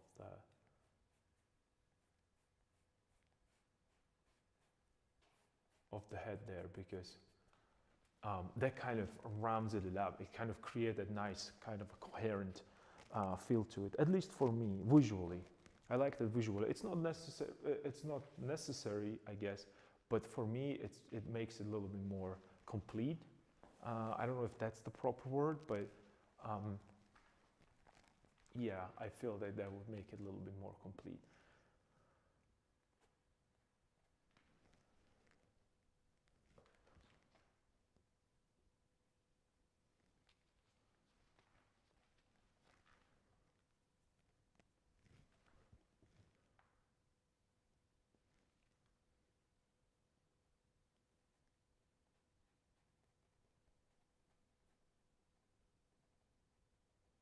Soft edge right here. Okay, soft edge right there.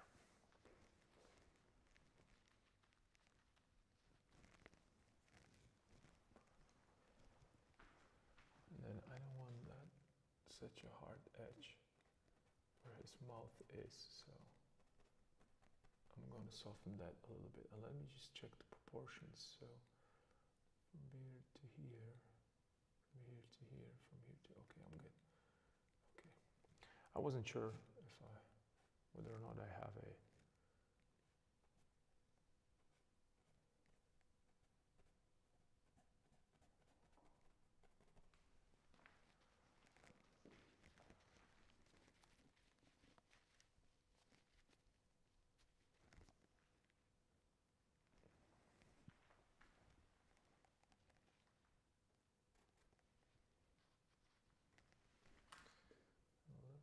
bit of this right here too.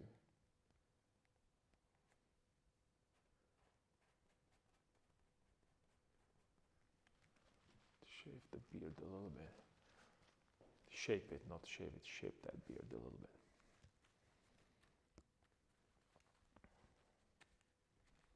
But you have to be careful with this, not careful, you have to be mindful about this, because the moment that you start placing more and more details and you will develop the portrait further and further, everything else starts to kind of fall apart, because this is really developed part and everything else looks like a sketch, or it doesn't belong there.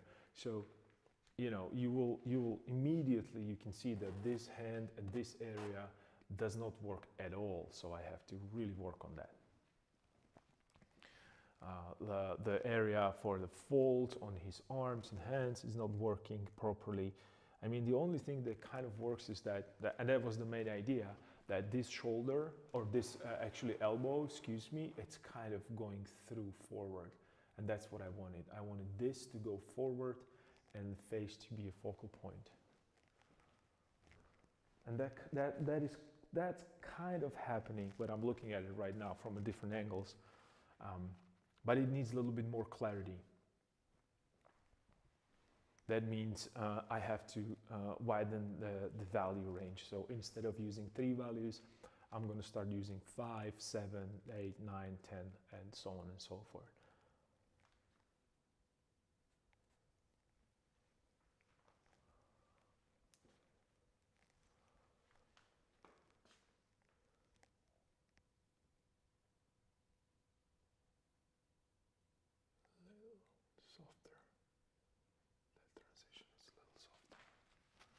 to be a little softer.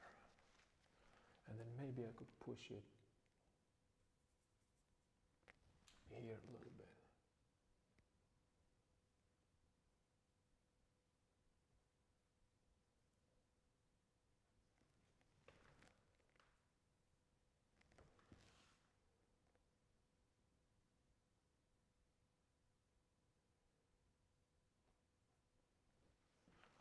Let's make it a little bigger, because it felt like it's too small, the eyelid.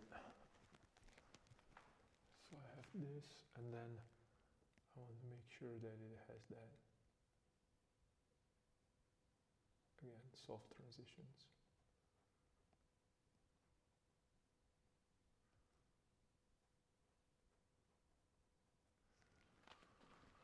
Same goes for here, soft transitions.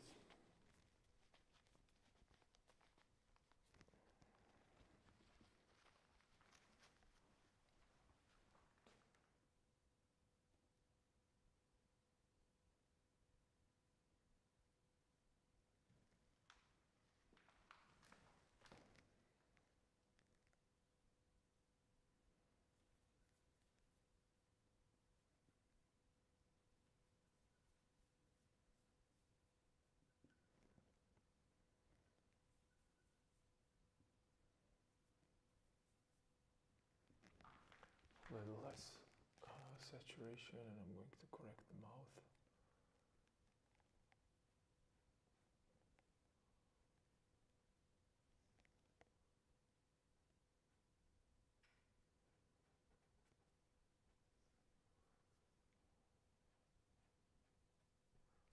Soft transition, okay, I'm going to correct the mouth. Okay. Yeah. Well, this is something that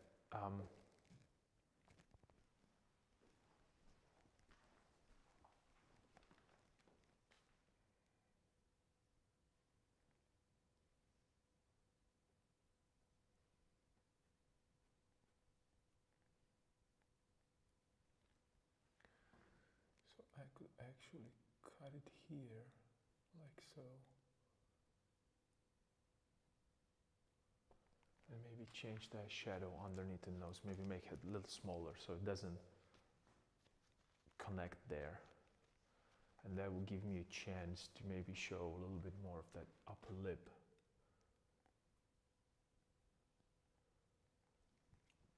Yeah, let me just add.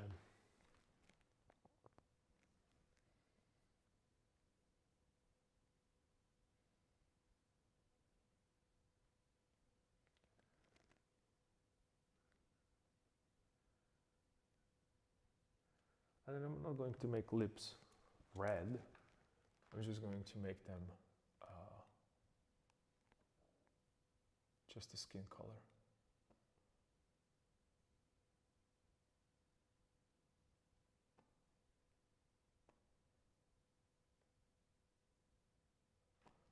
Because we're not actually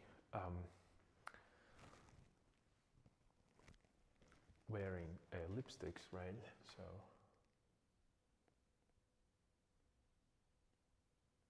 they are slightly redder, but that's okay. They're going to be red because of the surrounding pigments rather than just, mixing the red here. Because, it's painting. Everything, it's about comparison.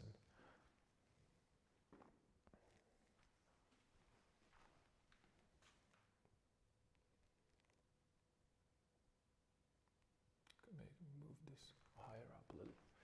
And then, if I destroy the beard, that's okay, because I can always paint the beard on top of existing skin, which is okay, rather than just trying to, connect the beard to my, instead of painting jaw, just painting beard. It's going to be, when you look at work of Rembrandt that I have open here, you can tell immediately that he was conscious about, oh, there's an anatomy underneath that beard. I need to really think of this.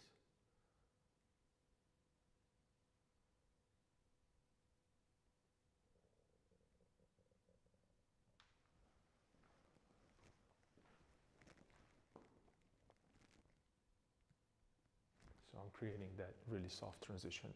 And, you know, making him a little brighter, brightening him.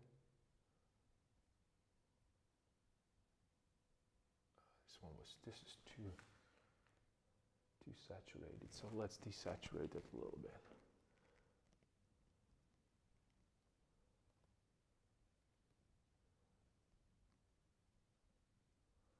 Create a kind of a nice in-between value here.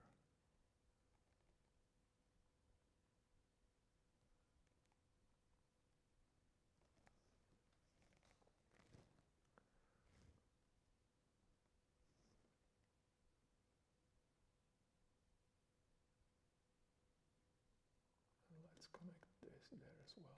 Cool. Softer transition. Okay, nice.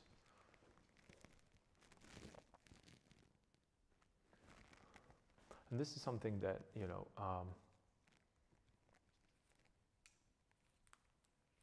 I can work on till the end of times, probably.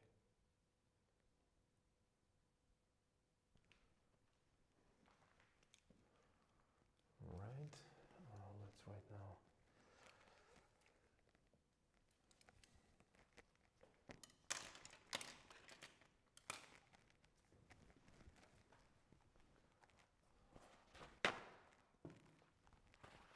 So I corrected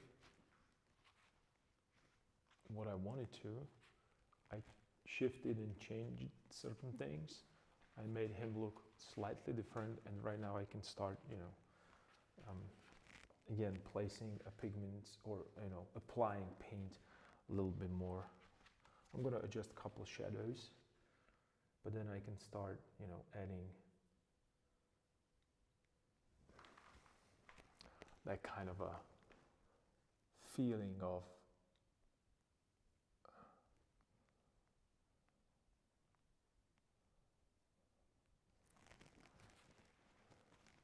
I can start adding a feeling of that brush bravura, because I already know where certain, what kind of value do I need here, what kind of direction of a brush. I already tried it, so right now I can go and start, you know, creating these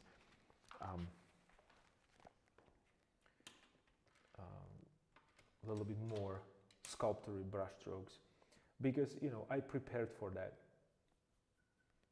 so I feel a little bit more comfortable than just, and hopefully this is where the happy accidents will emerge. So I have this.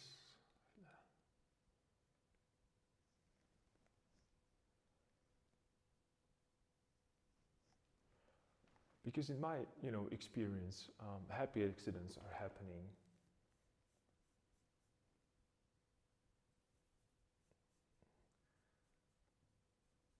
when two relatively good brushstrokes meet next to each other. I've never seen or experienced a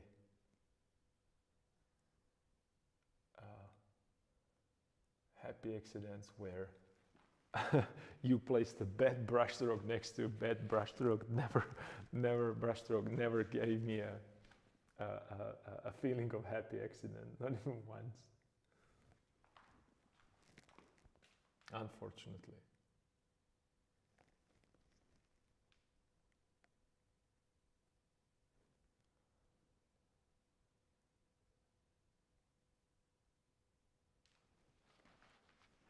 So it's going to feel like, oh, these brushstrokes, they were just, oh, so cool. He came and he placed them there so freely. Well, now you know that I'm lying. And it's not even a lie, it's an illusion. Because there's another thing that I actually realized throughout that, you know, studying how to paint and learning. I mean, I'm still learning how to paint. I'm not, you know.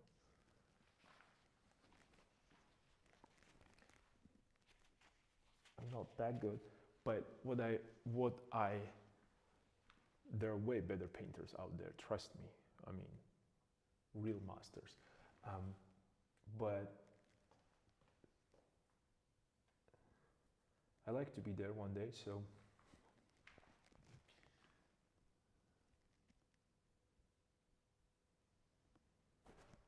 whoa,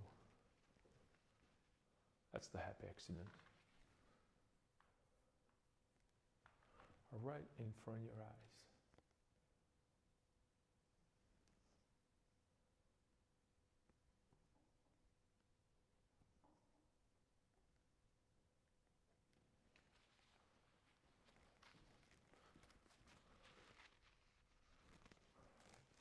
I forgot what I wanted to say after that cool happy accident.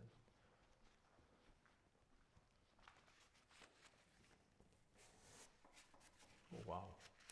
Okay.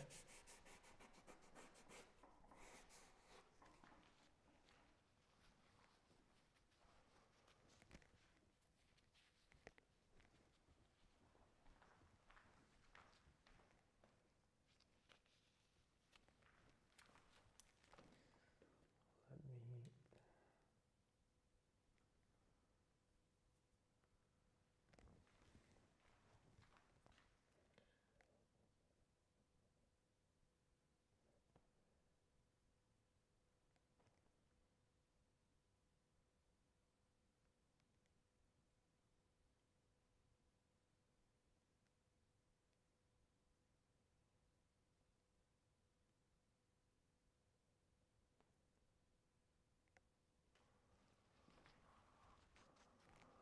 Okay. And then let's bring a little bit more.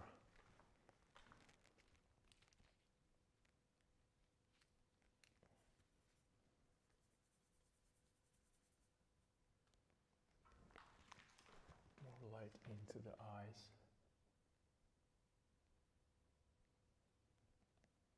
So there is a little bit more contrast there. So I have light and dark, and I also have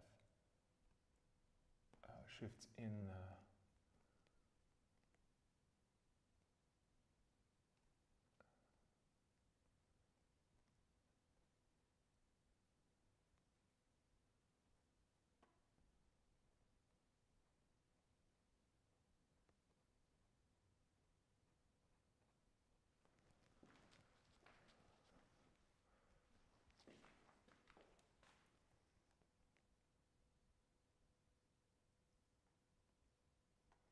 I'm pretty sure that you guys are asking, like, why am I not, why didn't I push the canvas lower? Because when I go back here, I want to see it in, as it is, the whole thing.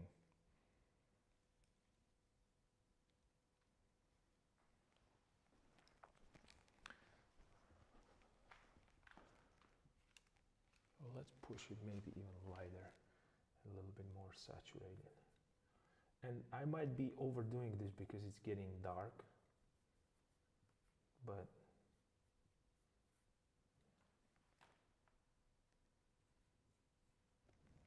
I'm gonna do it anyway.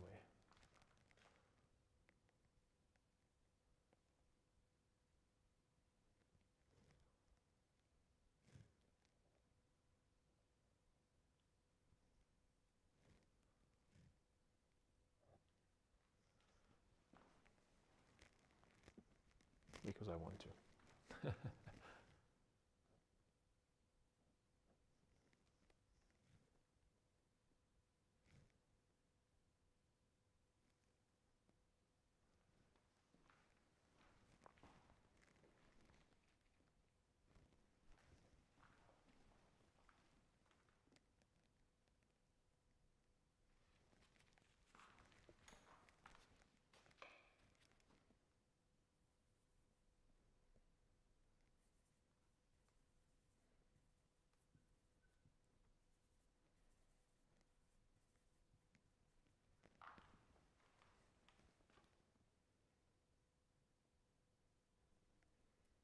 Transition.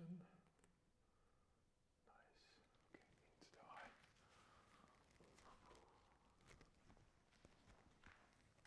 Because what I want to have, it's a nice bright painting,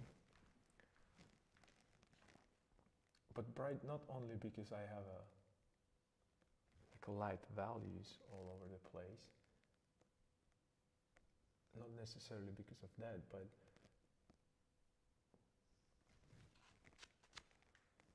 because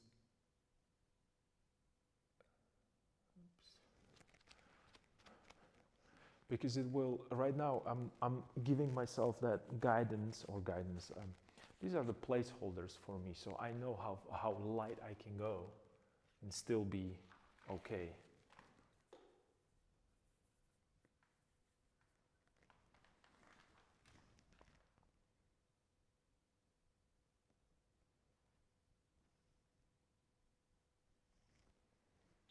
A little bit, there is a little bit more of this up here.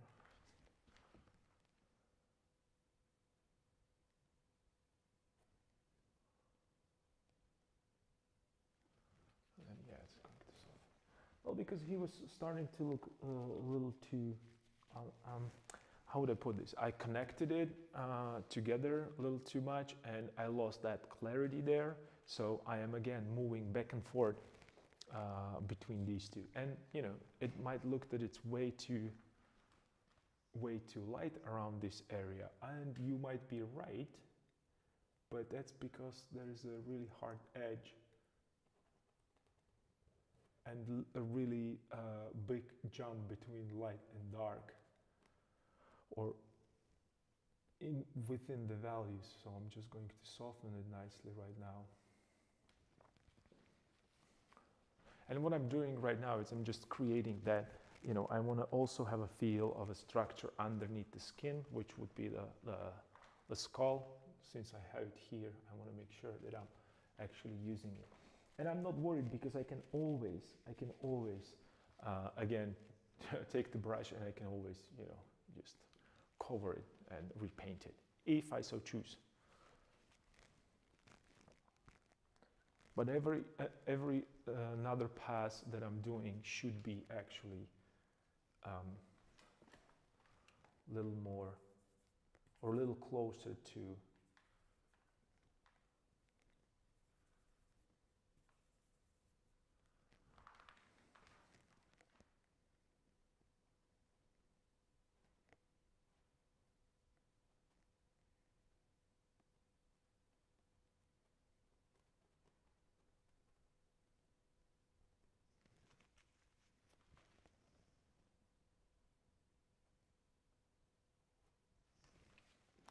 it should be a little closer to that finished, polished, or not even necessarily polished, but that, you know, that final result.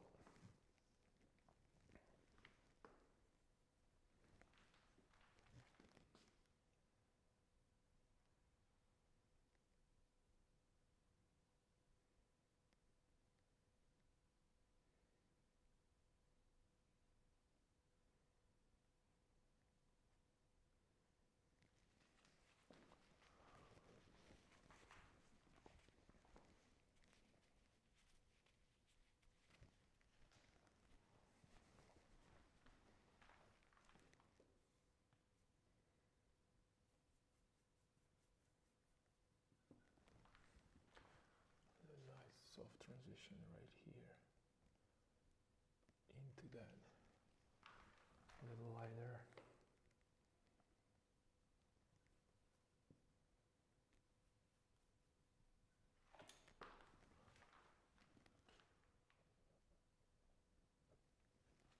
It might have been a little too light, it's okay.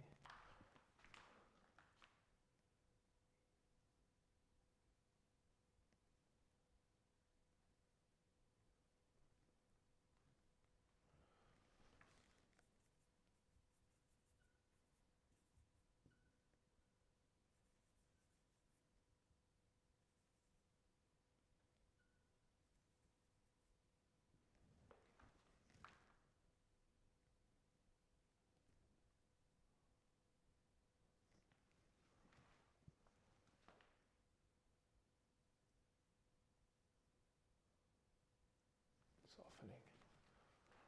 And instead of making everything darker, I decided to make certain areas lighter. So I'm adding contrast from both sides, not only lightening it but also darkening it, or the other way around, not only darken things but also trying to light them up a little bit. And then a little bit of here. So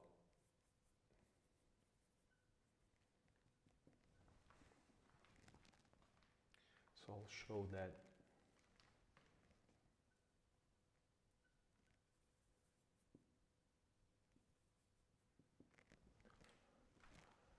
area of nose.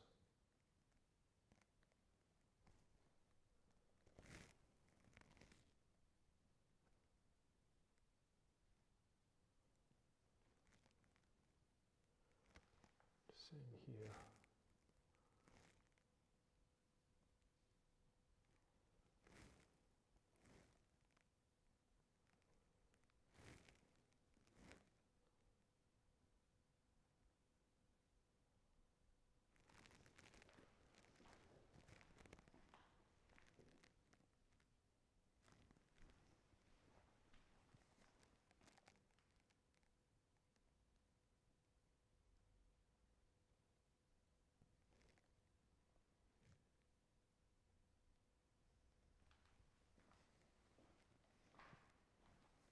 And right now I'm trying to place the brush stroke and leave it there, not really do that much with it. And if it has, like for instance, little harder edge, I can just soften it a little bit so it connects.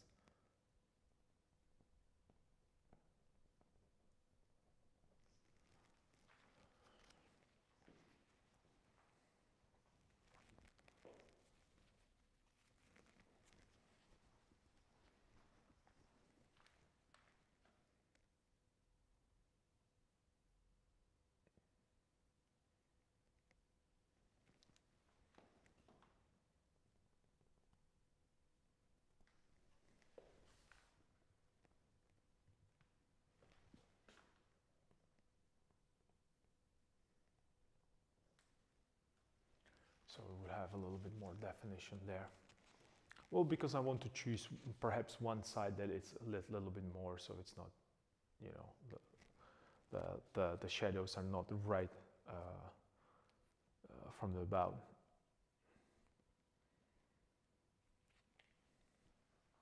Or directly from about, rather.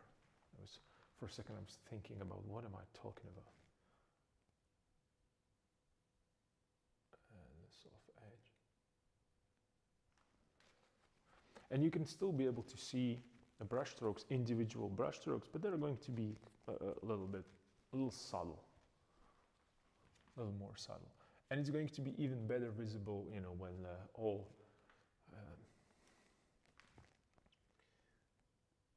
is going to be, well, when the whole portrait is going to be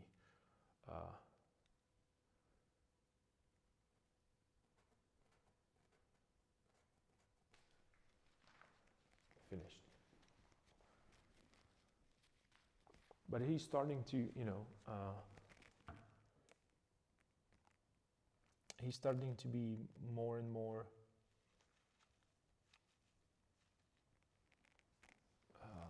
developed, so that's kind of cool. But then I need to make this little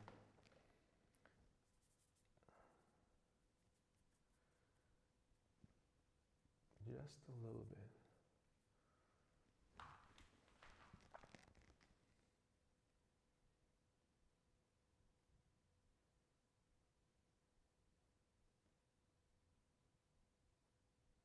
Because I introduced a darker value, but it's cool that it's darker, but it was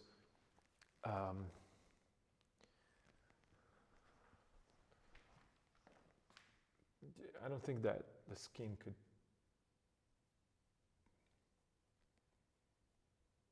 get that dark, maybe if it's dirty. So I'm going to adjust it a little bit, that part right there.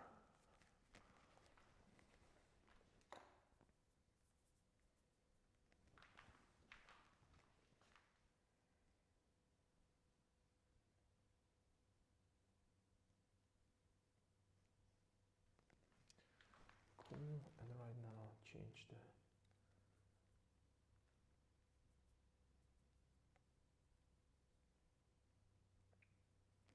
value a little bit to find transition.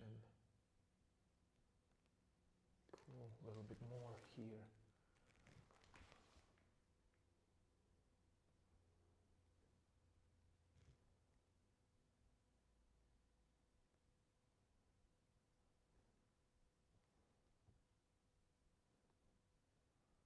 So that would be the ear right there.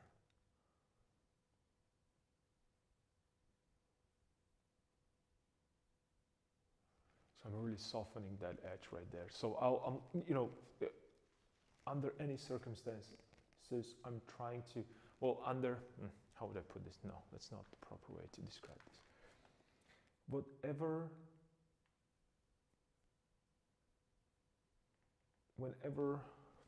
no, one more time. Any opportunity I have, I'm trying to take advantage of it and show the form.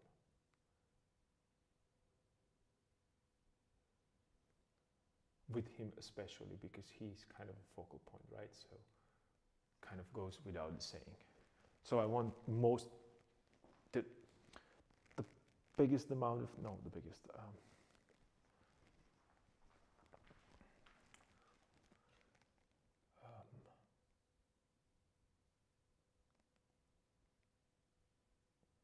since my attention,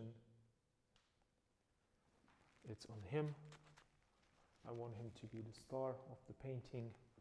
I need to give him the biggest contrast.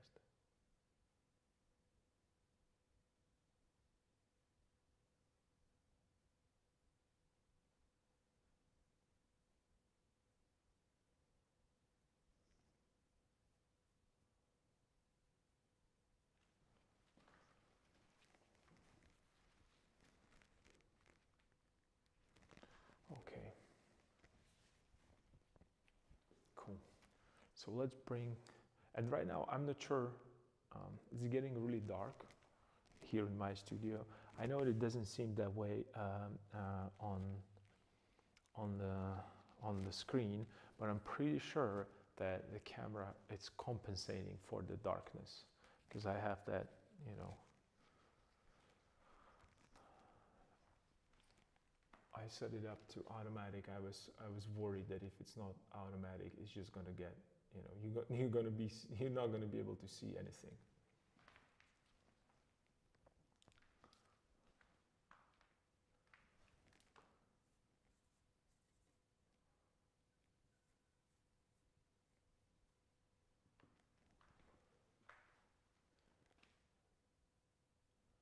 So I could soften this a little bit as well.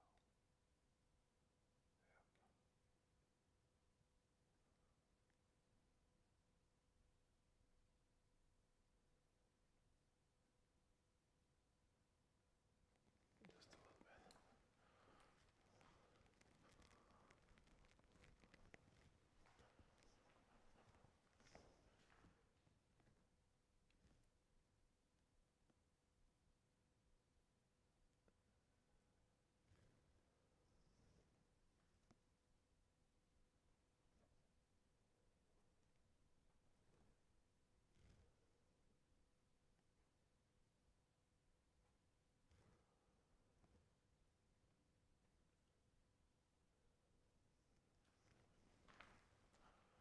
So I have this side and the symmetry, double checking symmetry.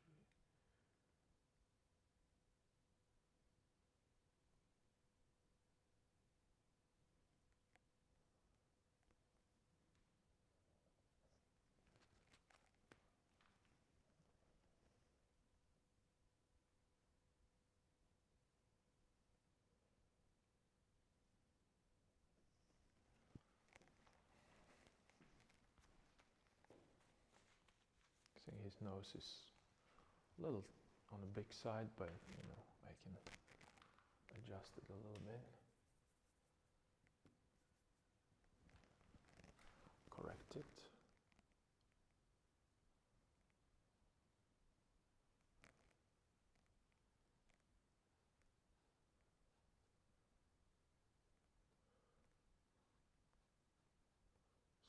transition is a little softer. It's still visible, but it's going to be a little softer. Yeah. Cool. I think he looks a little younger. And that was my.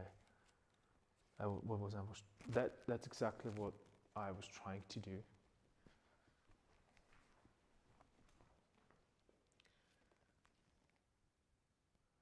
His nose might be a little too red, but that's okay. I can always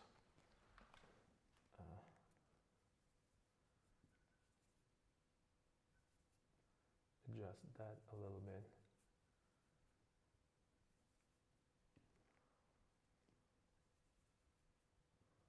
Just need to make sure that I have a right value. Yep. Cool.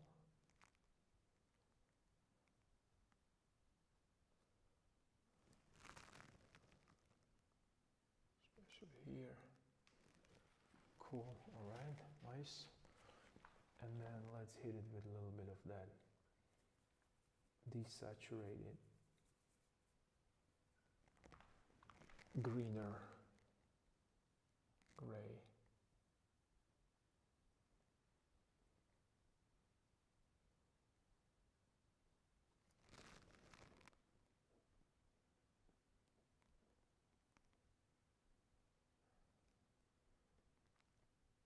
Push it a little lower.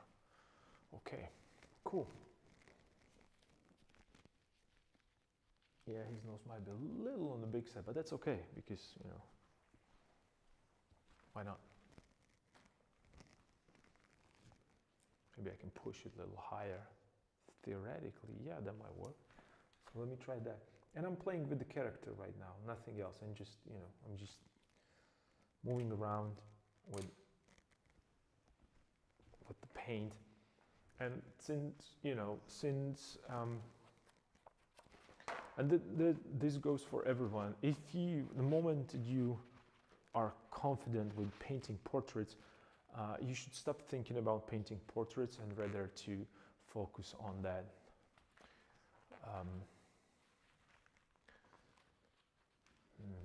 How would I put this? On the character that you're trying to create.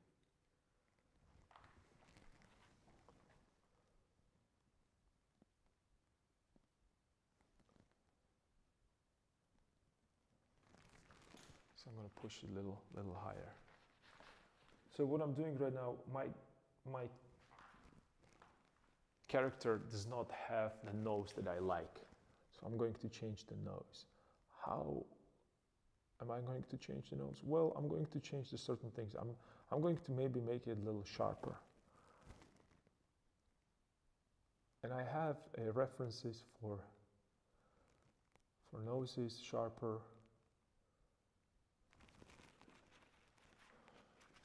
And I'm making it sharper. That means that I want it to protrude a little bit more forward.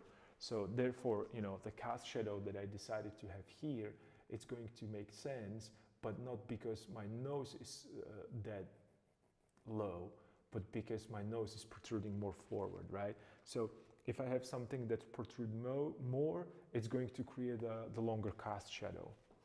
So instead of just shortening it this way, I'm just bringing it more forward towards us, which gives me that idea that, you know, it's really going forward.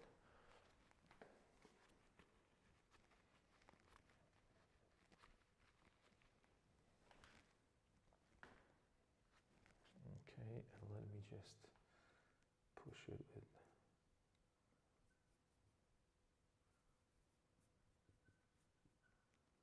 a little more with this. And I know that I promised that I'm going to use limited palette, but I lied.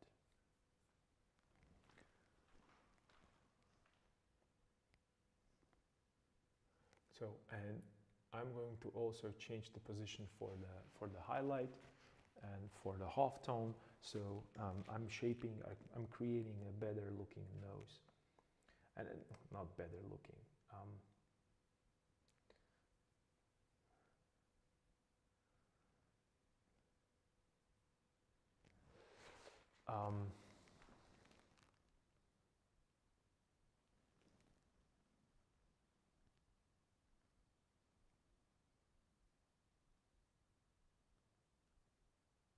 It's not better looking. What's the word that I'm looking for?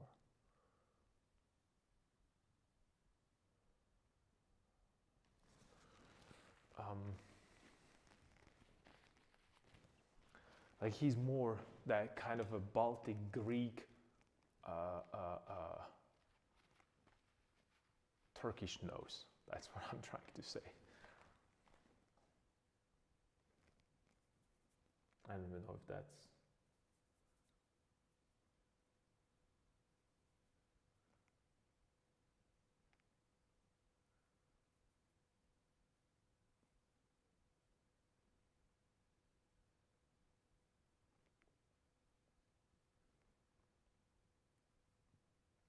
I don't even know that. I don't know if that's even a thing, but I hope it is.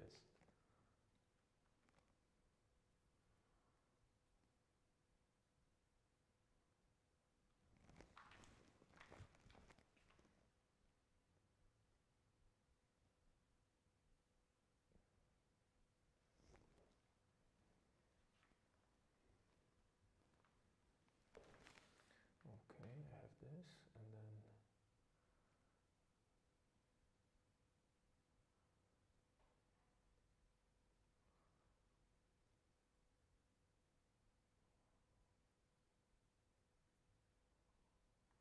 go here. That's very much yellow. I don't want yellow. I want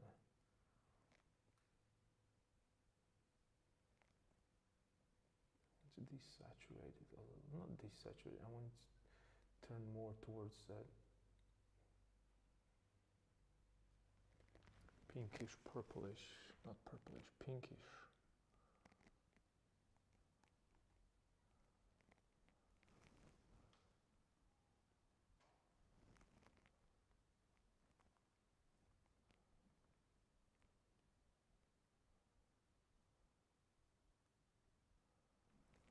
Create a little texture there. So yeah, right now it's protruding a little bit more forward, and I can add a little bit more contrast there with the nostrils. Not a lot, just a little bit. They don't need to, because I don't want you to look at these nostrils as like a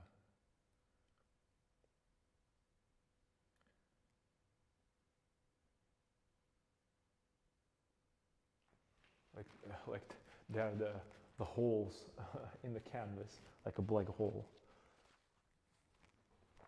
So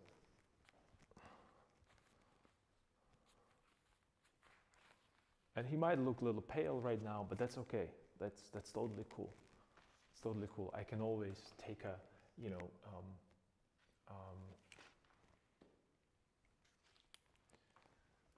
I can always take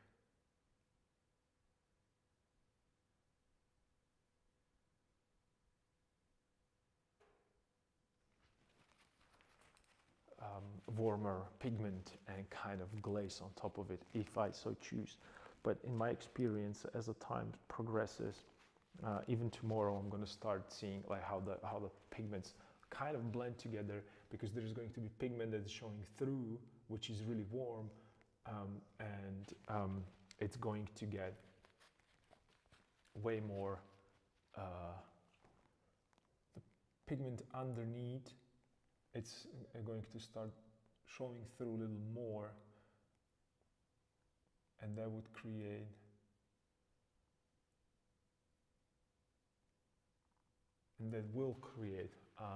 kind of cool, like weird sensation, because the idea with and that's something that artists don't really think that much about, is that the light goes through the colors. They're hitting that white background and it's reflecting back to us. So it's picking up the colors multiple times, and there's a subsurface scattering and so on and so forth. And you know, you get into these technical terms, and you know, people are looking into Rembrandt, how he did it, and then, well, he just knew his pigments. He worked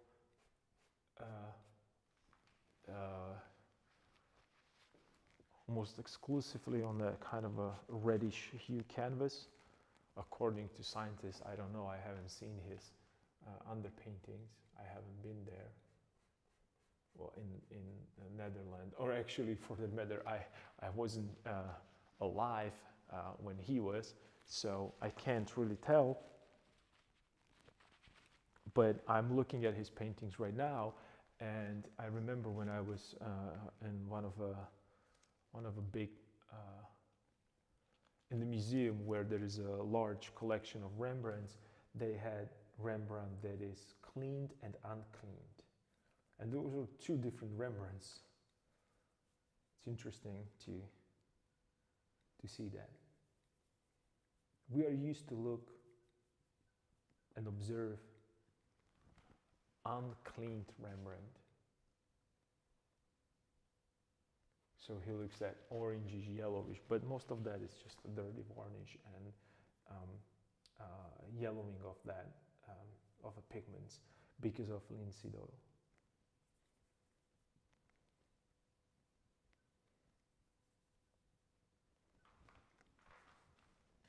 Which was surprising for me. It was more. It felt like it has more colors than I thought.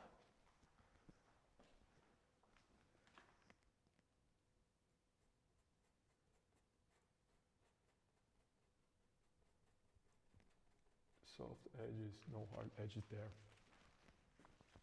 As the skull meets the hairline on the side. And then maybe I could add a little bit of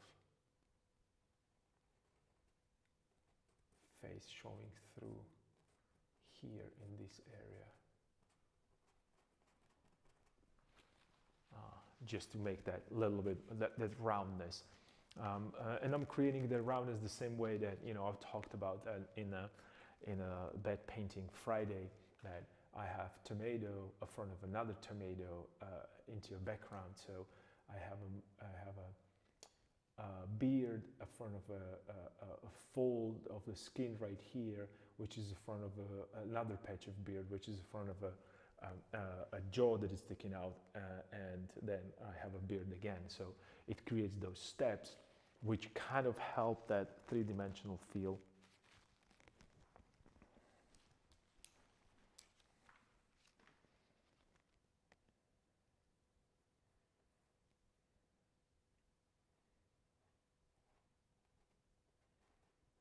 And I want to shape it a little more this way. Okay, cool.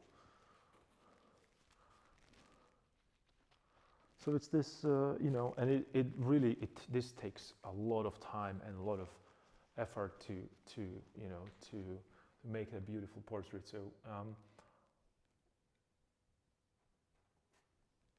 so don't worry about, you know, you're not wasting your time with these adjustments, as long as they're adjustments and not that repainting it completely, because that's wasting. Well, it's not wasting of time, but if you already have something that you like, and then you decided to improve on that, and instead of improving, you just repainted it, that makes no sense. So you should be worried, not worried, you should be mindful,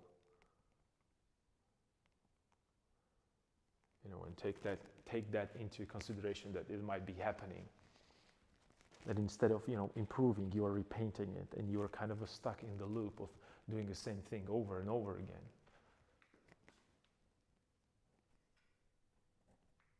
Which might be, which might demotivate you.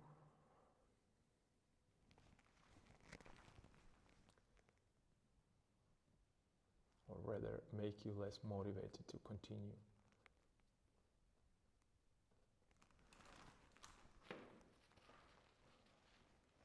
Simply because you are, instead of, you know, improving, you are just repainting it over and over again. And trust me, I've been there. It happened to me. Probably happened to everyone at one point or another.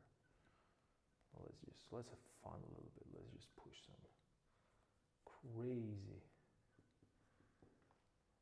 pigments. Let's just give him a little bit more. Ooh.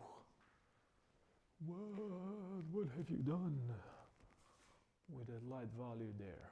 Well, I just wanted it there, so I'll put it there. Stop me.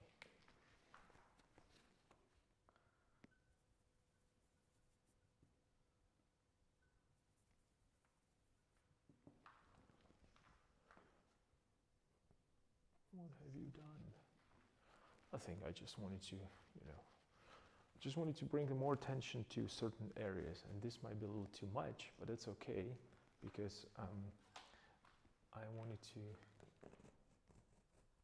get rid of it anyway. And then I'm going to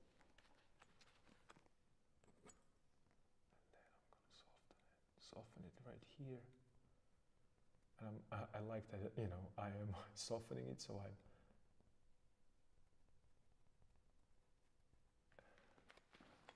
using a softer voice.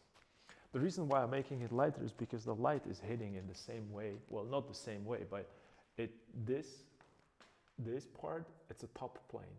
This right here, it's a top plane. This right here, it's a top plane. How do I know that? Well, because check out the skull that I'm looking at. And when you, well, I don't know if you can see it, but this is a top plane right here, so this is lighter. This is a top plane right here, it's lighter, right? And that would be same for a for a body. It has a top plane, side plane, bottom plane. And I'm just, since I'm working from imagination, I want to bring a little bit more attention there. So I'm just going to, make it a little bit more, I'm going to add a little bit more contrast there. And then I'm going to soften that edge a little bit.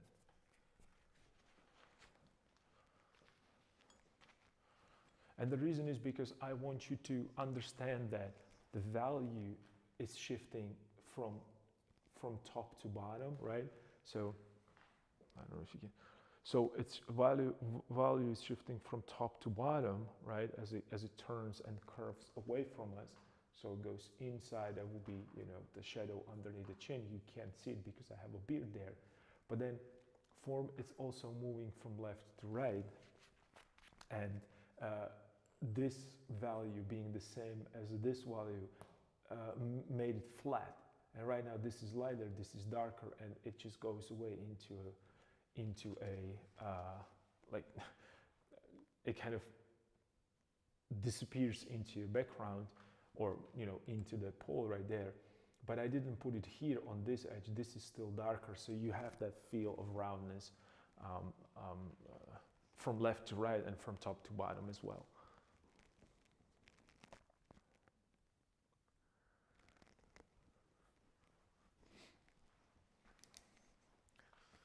Okay, and I should probably then find some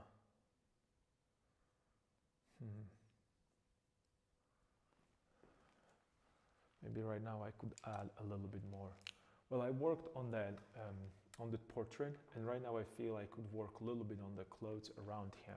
So bring that fabric a little bit more towards us. Work with values a little bit more.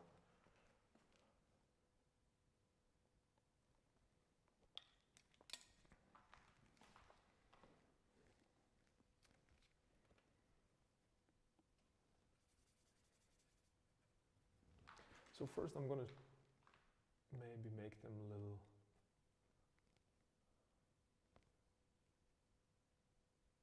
I'm going to try to add a contrast there first.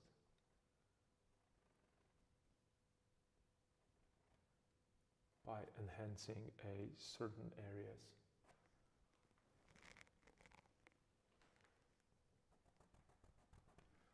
Maybe not that much.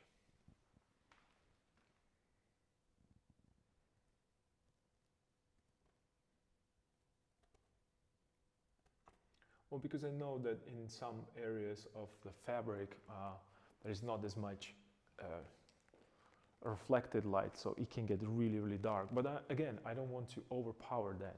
So Even though it looks kind of dark right now, well, that's okay because this is just really, this is not necessarily a opaque paint, and it's going to, you know, when it dries, it's just going to be a little bit more transparent. And then let's create a little bit more interest here.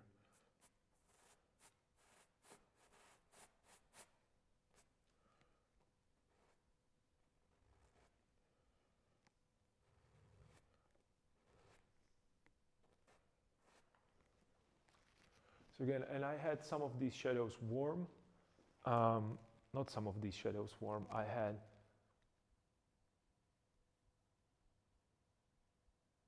Oh, thanks, man. I'm just reading a, I'm just reading a comment. So thanks, man. I appreciate it. I'm glad that you're liking it, and most importantly, I'm happy that you're painting alongside with me, because that's what these streams are about. I don't really care about anything else than just, you know, improving that awareness of what painting is about and how long does it take and how much effort every one of us putting into the painting. So keep up with that, and you know, hopefully you'll be able to share these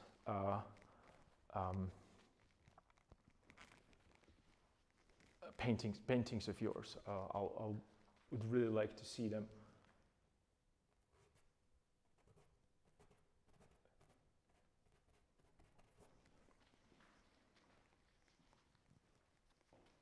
All right, so I was talking about it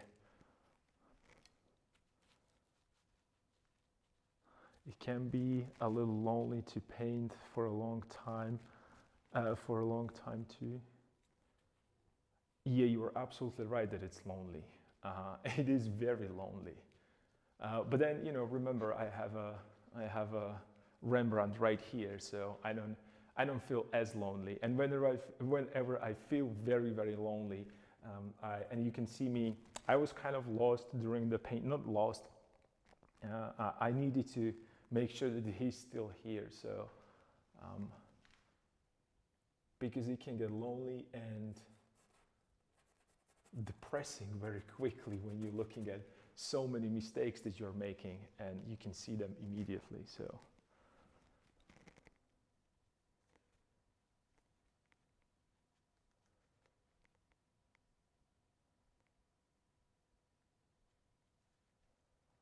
Oh man, I'm pretty sure that you have a great paintings there.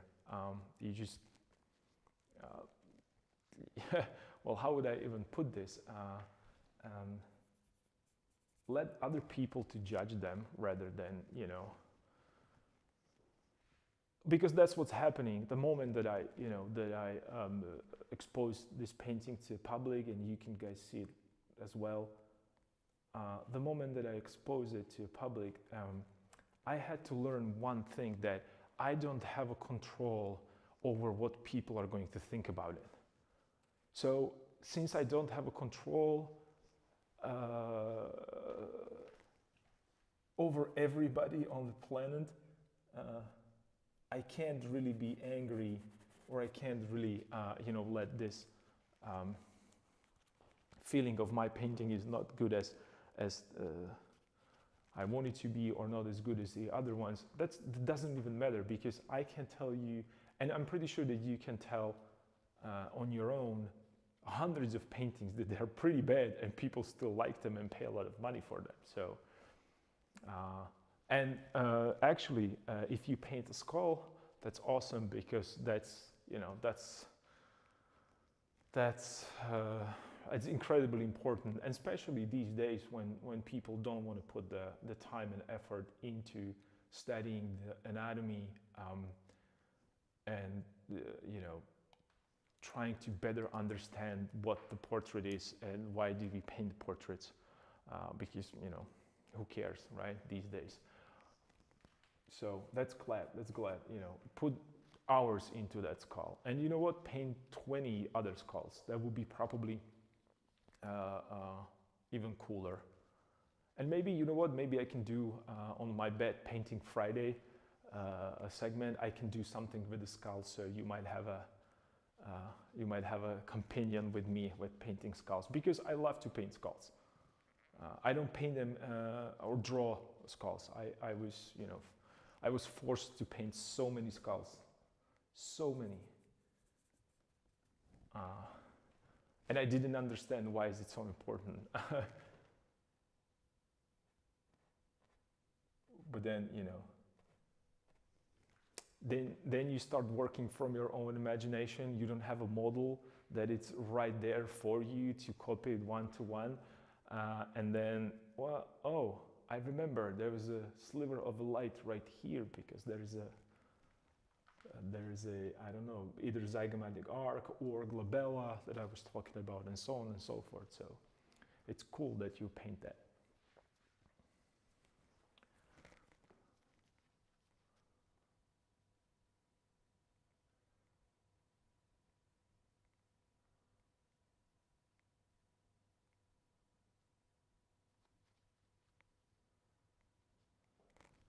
Well, yeah, this is it's interesting thing, because I remember I had a conversation with a colleague of mine, and he pointed out something to me, that people don't want to know how difficult it is actually to learn and advance in the painting. They just want to believe in the magic. So whenever someone asks me that how come I know what's the secret in knowing how to paint, I will always tell them that it's just magic. I just woke up one day early morning and I knew how to paint, because that's basically what they want to hear. And I think that the reason why people want to hear this story is because there's hope for them. There is hope for them that maybe one day they will wake up and know how to paint. And it was a really refreshing idea that, yeah, maybe, yeah, let's bring hope to other people that this is just a hobby. And I wake up early morning every day, sunshine and flowers everywhere and happiness around me, and I go into my lonely studio and I am ready to create at 8 a.m. I actually mentioned that at the beginning of this stream, that it's not necessarily like that, but people like to think that it's that way. So why not to make their day? So since you mentioned your husband, and it's the same with my parents and my girlfriend as well, that yeah, it's just magic. I don't do anything in the studio. I come to my atelier and I watch movies and I read books, and then sometimes I play some brush strokes, and then I'm asking for hundreds and hundreds of or thousands of euros or dollars for painting. So yeah.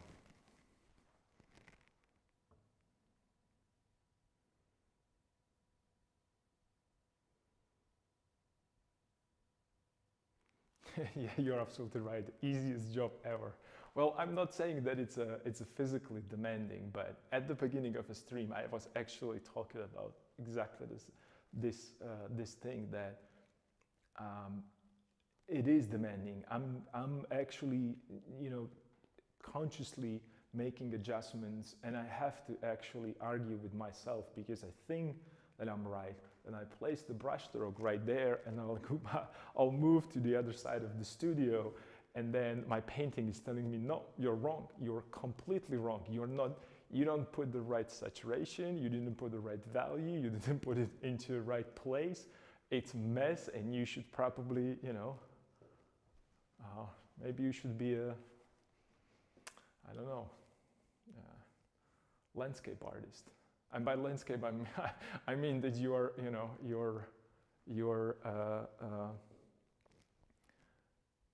it was a running joke in the academy before that, you know, if you don't know how to draw, if you don't know how to paint, you can still go outside and cut the grass and pretend that you are, you know, landscape architect. That's what I was trying to say. That, you know, it's a nice. And I don't want to I don't want to insult any landscape architects. It was just a secret code for, oh, okay, so you're cutting grass. So, but you know what? It's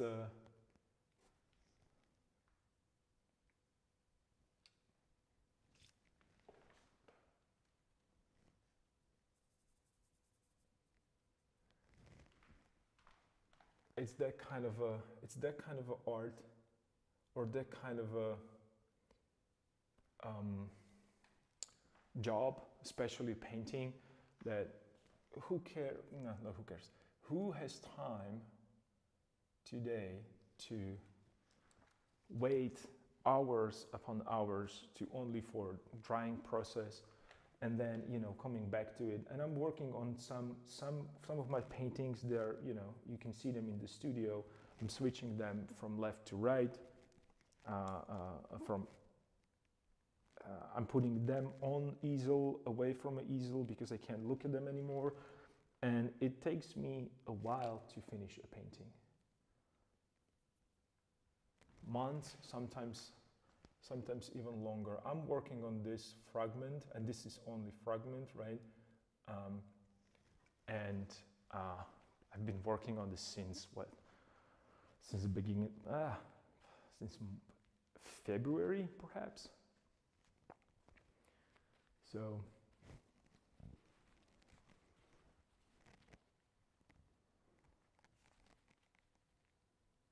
yeah, it is a long time. But then, you know, I have a bunch of other paintings simultaneously, because that's something that I was talking about in the previous streams, and, you know, you can check them out. But the idea is that I will get demotivated on working on this, because it's going to be, and not only demotivated, my eye is just going to adjust to seeing this. And if I do not refresh my eyes, if I do not work on something else, I can get really like zone into this little area, not really realizing that this is not the issue, this is not the problem. And when I'll switch to paintings, I'm painting on, let's say, on the night that I have there, or another similar composition. Usually it reveals some truth about another project that I was not aware of. And just resting and not looking at this painting for a while gave me a fresh start. And you can see how much I struggled. Well, you cannot see it on Twitch, but you can check it out on the YouTube. The previous videos from a month or 2 months ago, I was obsessing, and I was dealing with the problems with the legs. I was dealing with the problems with the background. I didn't have any of these figures there, and I was trying to solve the problem of these two figures without seeing the whole painting, and I didn't know what to do. And it actually shows, and I wouldn't realize that unless I stop working on it and focus on something else for a while and then bring it back.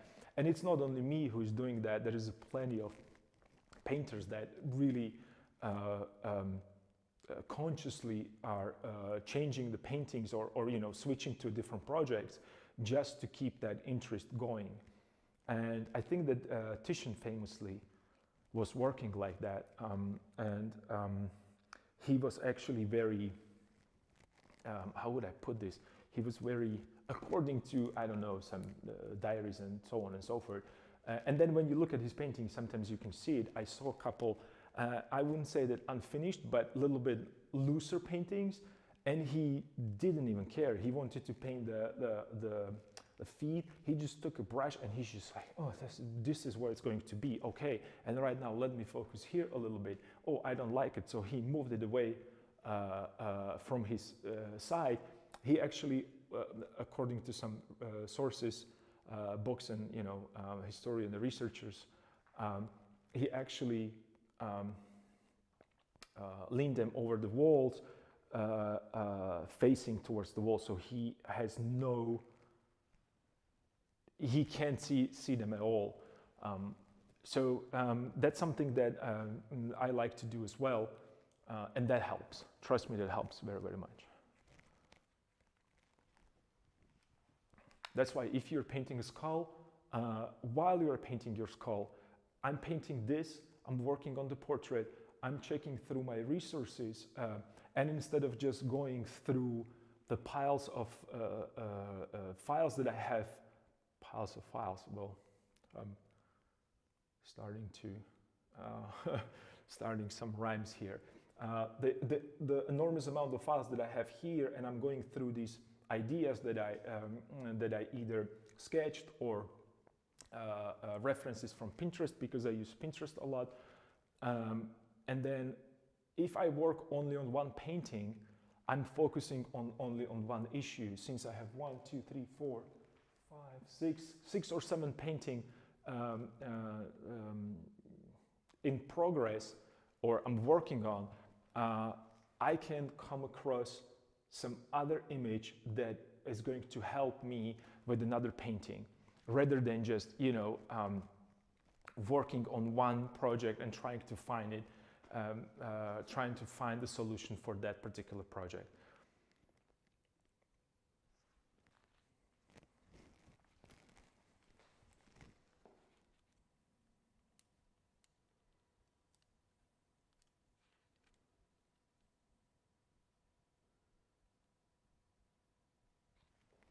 Well, trust me that you don't need to paint this big. This is really stupid to work on such a large sketch, because this is really just a fragment, but it's easier for me to think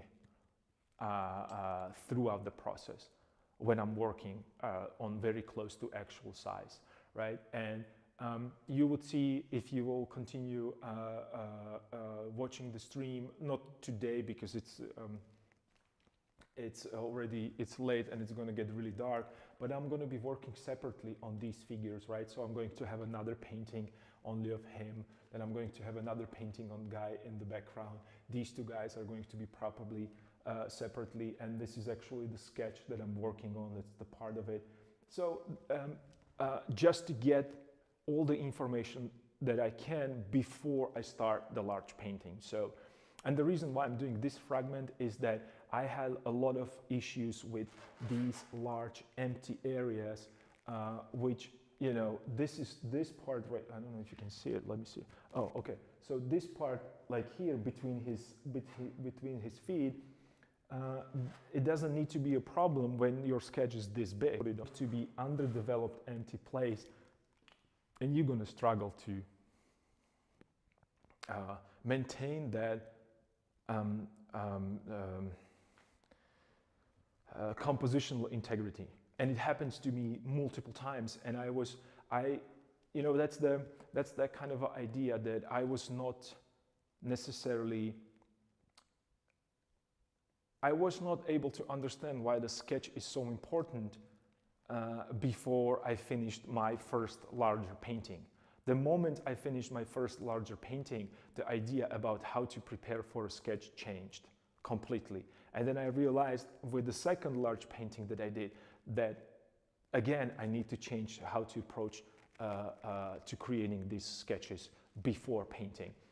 And, you know, right now I have a pretty good idea with the small sketches what I need to focus on, where to stop, and when just this is enough information for the sketch, I should move to another step, because I know that the sketch is not satisfactory enough size for me to figure out these areas. And you can see that I'm struggling with them right now. On that painting, it's or that drawing or that sketch is not a problem, but here right now I need to find a nice pleasing silhouette that will actually help the composition and move the composition around, or move your eye through the composition. So yeah, that makes sense. I'm working approximately, I'm just reading your comments.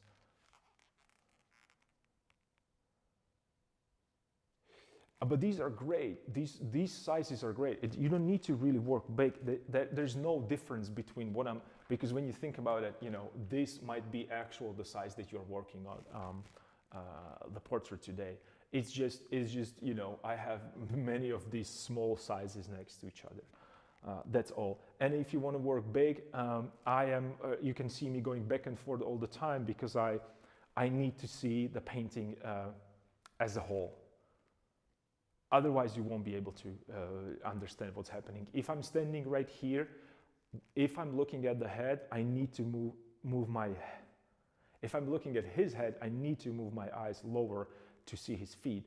So I cannot judge the proportions correctly, right? So I need to see feet and his head without moving my eyes, without moving my head left or right. That's the only way how I can judge it properly. And a lot of, if you said that you're working digitally, or you work digitally and right now you're working with oils, with digital file, you can just zoom in and zoom out. With painting, you have to go back and forth and back and forth. And you know, I have my 10,000 steps finished before lunch, so you know, that's kind of a benefit of a large painting. All right, let me get back to what I was talking about here, is that I need to bring a little bit more values here, or the value scale. So if I were using only value number 3, 4, and 5 around here, I can right now widen those brackets and I can go 2, 3, 4, 5, 6, 7, right? So I have a more contrast. I have a more values to play with. And this is going to be area with the most values, so full scale, so from 1 to 10 or from 0 to 10, because it's a focal point, right? So I'm trying to push right now not only my lightest light, not only my darkest darks, but also my lightest light. Same goes for the area of the face. If his face is a focal point, I'm applying the same idea, that I'm going to use even more values, even more transitions here, even more contrast in the area of the eyes, because that's the focal point. If I choose not to do that, it's still, since it's a portrait, and this is really good thing to remember, we are always drawn to portraits, and not only that, we are drawn to where the eyes are looking. So if they're looking left or right, you're probably going to go there next with your eyes as well.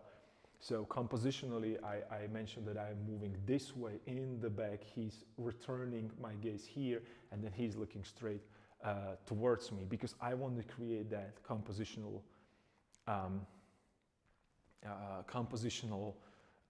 depth, not only in terms of atmospheric perspective, but also the way how you perceive the painting and how it kind of swirls towards you.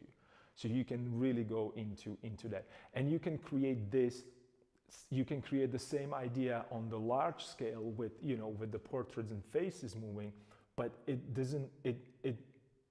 The same idea you can apply with the nose. It's a tip of the nose, and then, you know, you have the nostrils. They're flaring out, and you can soften the values. You can get them closer to each other, those values, and create that atmospheric perspective within the nose. I understand that it's a short distance, but that's how we create that. That's how I can navigate the way you look through that painting, through that portrait. So this is something that I struggle probably, not necessarily struggle, I spend enormous amount of time in this, at this stage. Really, really enormous amount of time. Finally, I pushed myself to start developing the details a little bit more, because because the stage that I'm right now, or before I started to put the details, that's a never-ending story. I will be moving things around. I needed to create creating this as my focal point right now helps me to judge other things around it. So that's very, very important. So And that's something that would definitely help while you're painting right now with oils, not on the white canvas. I already have all the portraits there. I have already pieces, almost every piece, important piece there. So I need to lock into some area. And right now I'm going to judge this, or actually I'm going to judge his portrait against this portrait, right? And I'm going to start developing him the way so he will communicate, not communicate, so they will not fight for attention. This is a focal point, this is a secondary, this is a tertiary, right? So, and I was not able to see the difference. Right now I worked on the portrait, so I locked it in, and immediately, and I mentioned this, I'm repeating myself, immediately I was able to see that the hands and the whole, this area is just mush. It has no, well, maybe this elbow is working okay, right? But it's not, it's working because it's a light value surrounded by dark values. So it's working as a contrast, not necessarily as an atmospheric perspective, not necessarily as an anatomical, not necessarily as a proper foreshortening. So there is more and more information that needs to be addressed there. Well, thank you. I'm glad that you think that it's epic. Well, let's make it epic. Let's make it epic. It's gonna be fun. It is going to be a couple more months probably working on this because there is a lot of things that I did not. Well, I kind of, how would I put this? I purposely avoided certain things, and I can tell you immediately, if you're working right now and there is area that you don't like and you're thinking that, oh, I'm gonna leave it for later, well, you shouldn't, because you should learn from my mistakes. I have a just enormous problem with this part of a painting. I really do. I don't know what to do there. I don't know how to create something interesting right here, right now, that wouldn't break that composition, the rhythm that I created here. But this is just simply it's making his body too long, only because you can't see that there is a rib cage right here, and there is a pelvis right here, and then it's and you see just the ends of the lower part of the lower extremities, and it's driving me crazy. And instead of addressing that, I decided today to do the portrait. you know how and this is something that I really. I have the cloth here. I was wrapped in the cloth. Today I was taking pictures of myself, trying to pose my arms and hands, and I was running around the studio with the staff, looking at myself into every mirror, because I thought that if I changed the mirror, I would see something different than you. Well, I didn't, and I still did not figure it out what to do with it. So I will probably, at this particular stage, I will probably have to wait for someone to come to studio. I actually pose for me, so I can paint from life, because I don't like to work from photographs. I simply don't. I don't know. Well, I do know. I get bored very quickly, so I immediately switch to my imagination as a kind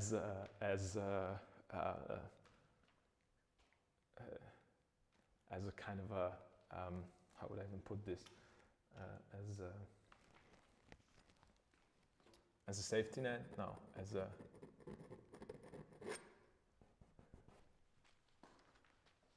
I don't know, probably as a safety net. Yeah.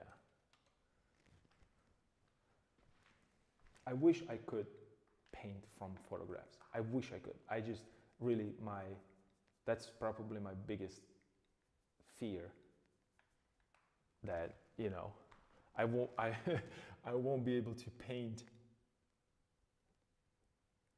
only because there's going to be only photographs available. So I learned to work from imagination. It's easier for me that way. And I have, the references. I have skull, I have some, clothes and anatomy and so on and so forth. Where are the muscles? What muscles are actually activated when you're holding that stuff? So I will add a little bit more detail right here, veins and tendons and so on and so forth, rather than just take a picture and try to copy a picture. Because then I found myself also kind of limited. Then what if the position of the arm, what if I want to change the position for arm and I can't because I don't have a proper photograph? Well, I always talk about the composition. If composition asks you to change something, you have to do it. No matter the fact that you don't have any photo references. Who cares? No one cares. Painting don't care that you don't have references.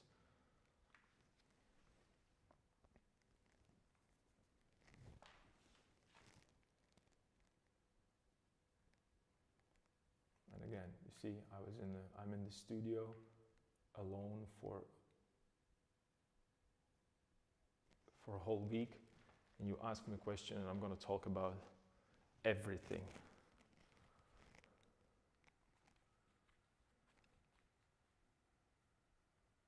I do a plein air, of course, I do a plein air. I feel very uncomfortable doing it, so I usually ask someone else to come with me, so everybody's looking at that person, and I can be in the corner in the shadow to paint.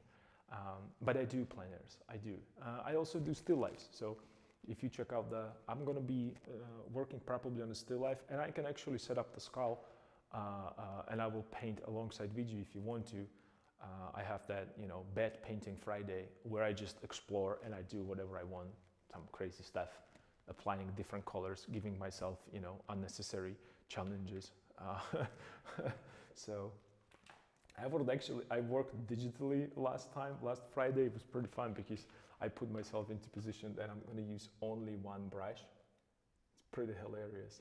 I don't think it looks pretty bad, but it was fun exercise. It was a really fun exercise. So, important part is that I'm having fun.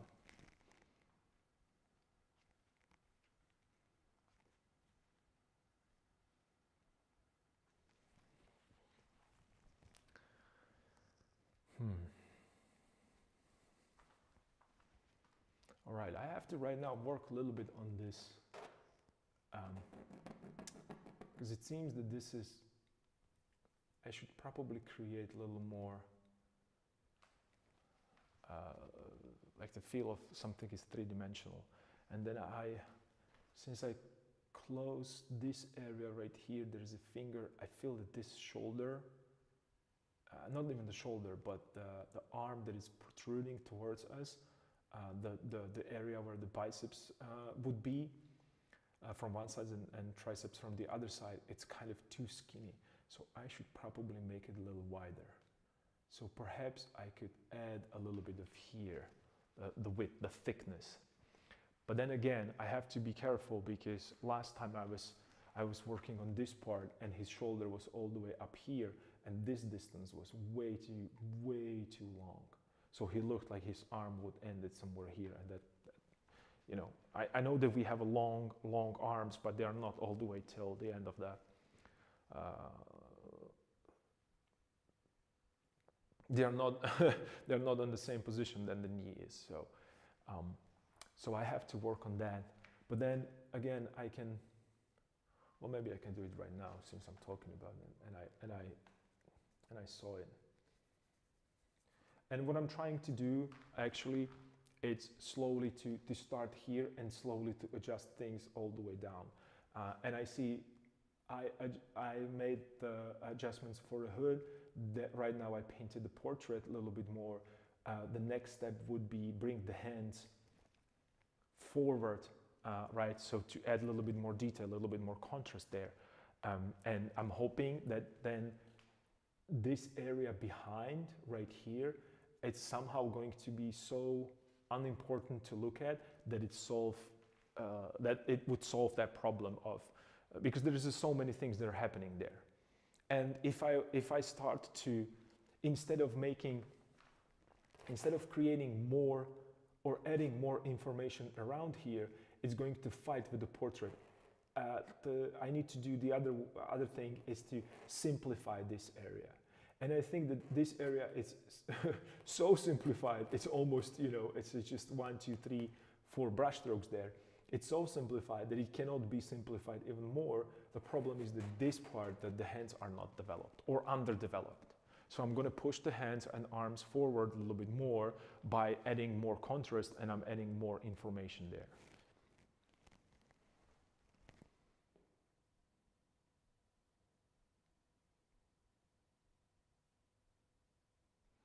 Oh, thanks.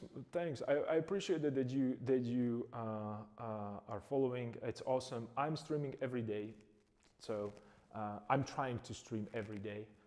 So you can find me here. I also posted a schedule there, and if you miss some videos, I know that there is a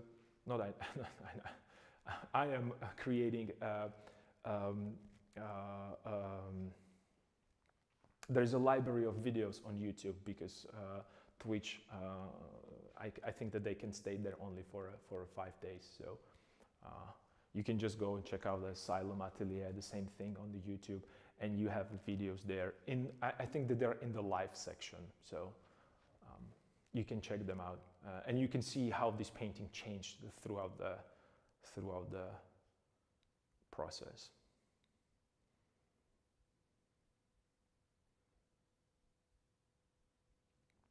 So yeah, I'll add a little bit of, let's just move this a little bit here, so we could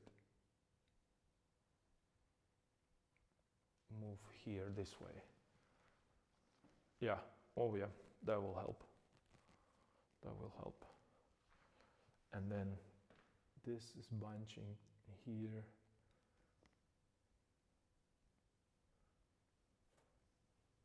Shoulder and up here. Okay.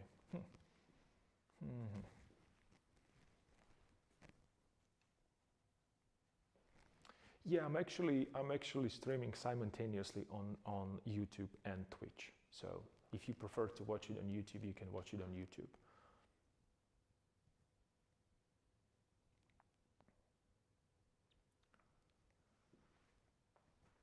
Well, because these videos are strictly for, it's a painting discourse. That's what it is.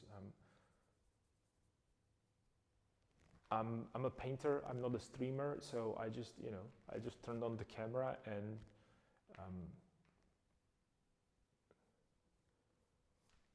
set up the microphone, which not work, which microphone doesn't work all the time. So I apologize for that, because sometimes I just, I talk, and people are telling me that, oh, we couldn't hear you.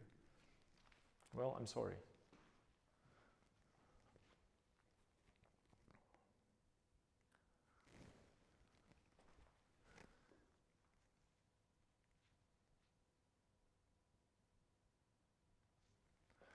Well, everybody said that's like everybody's experience. Mine as well. It's way easier to watch live streams on Twitch, or more natural.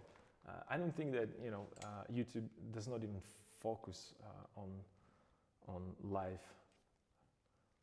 streaming. So, but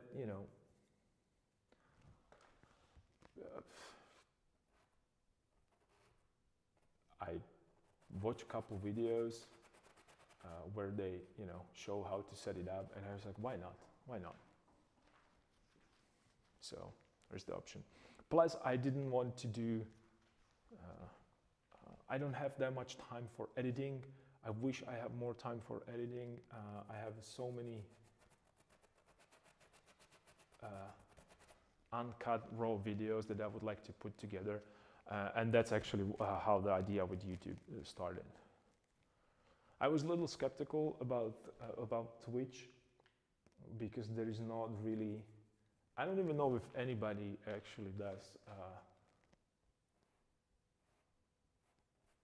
or is interested in classical painting on Twitch. So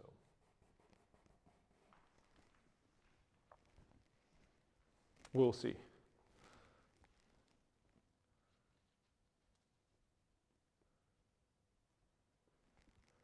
And you're absolutely right. If I don't really have any spare time to sit down and study how to properly, you know, edit videos, edit you know, all the cool visuals there. And then, you know, you need a good computer as well for that. So.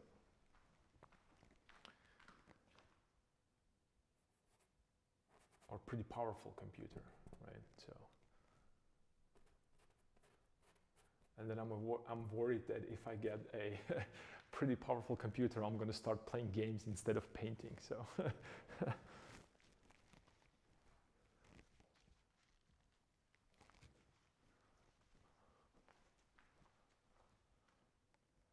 so I'll make a little fold this direction, maybe here. And then I'll push this.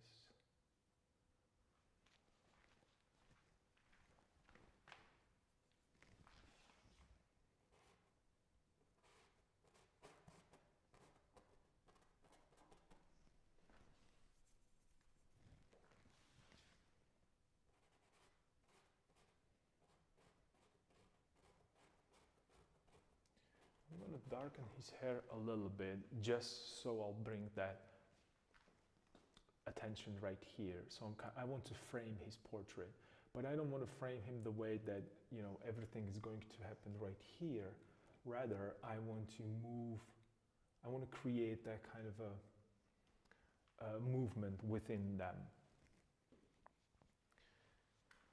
And right now I feel like his hair kind of move and blends with the background, and instead of working here, you just kind of from him switch into the background, and then you're looking on that figure in the back. And I don't think that that's necessarily what I want with the composition. I'm not sure. Well, then I have to deal with this guy right here because he's just too annoying.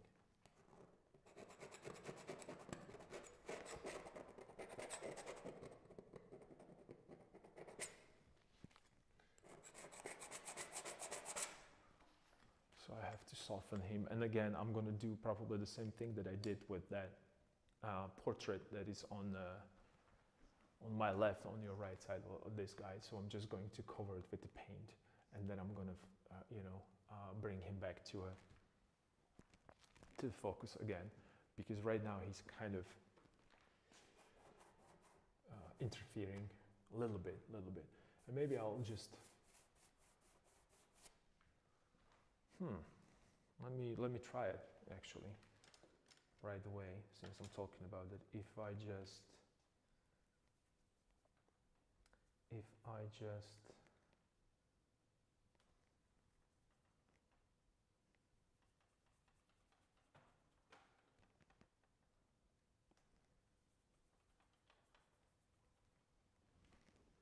is this the right? No, that's too light.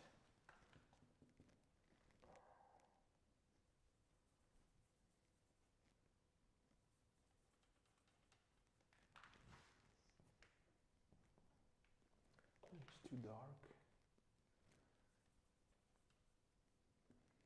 Let's bring a little saturation there. Okay. So let's see.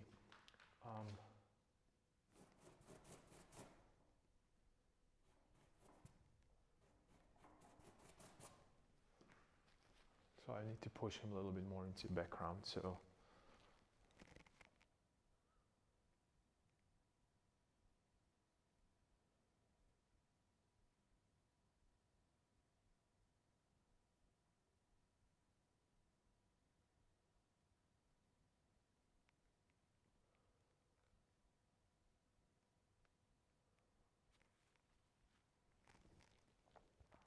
looking, observing. Yeah. Well, right now, maybe I pushed this little too much into this. I don't want to have it here. But instead of just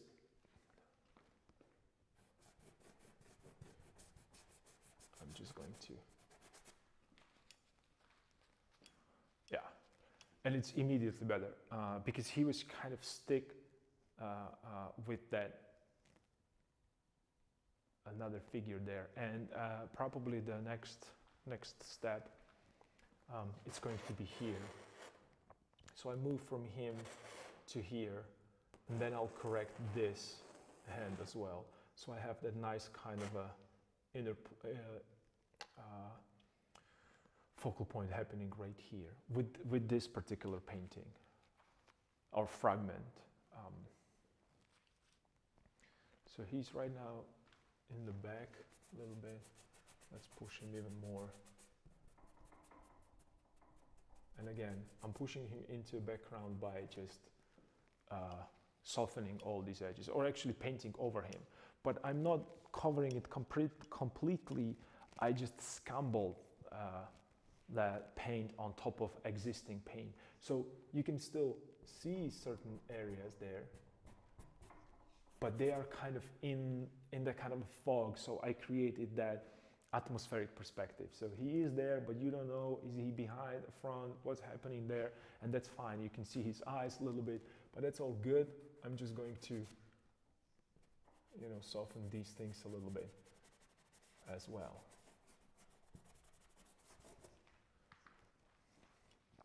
Because the details that were there on his portrait, they were kind of fighting for attention, and I don't want to be one attention area, and then he is just the supporting character.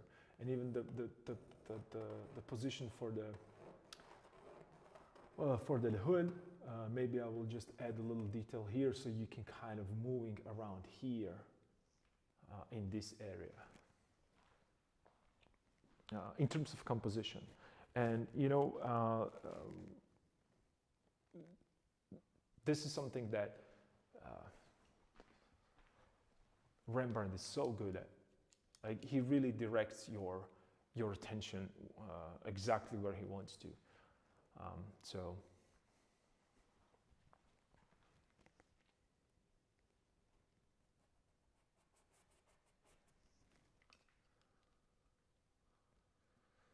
All right, it's getting really dark here, so I'll have to stop for today. What time is it?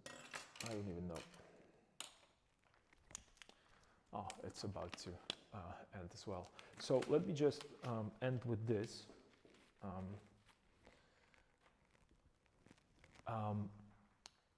Just a quick recap. I was working on the portrait today, and the reason why I was working on the portrait is that I needed to have some area for the detail to compare it to everything. You might remember from previous streams, and if not, you can definitely check them out, is that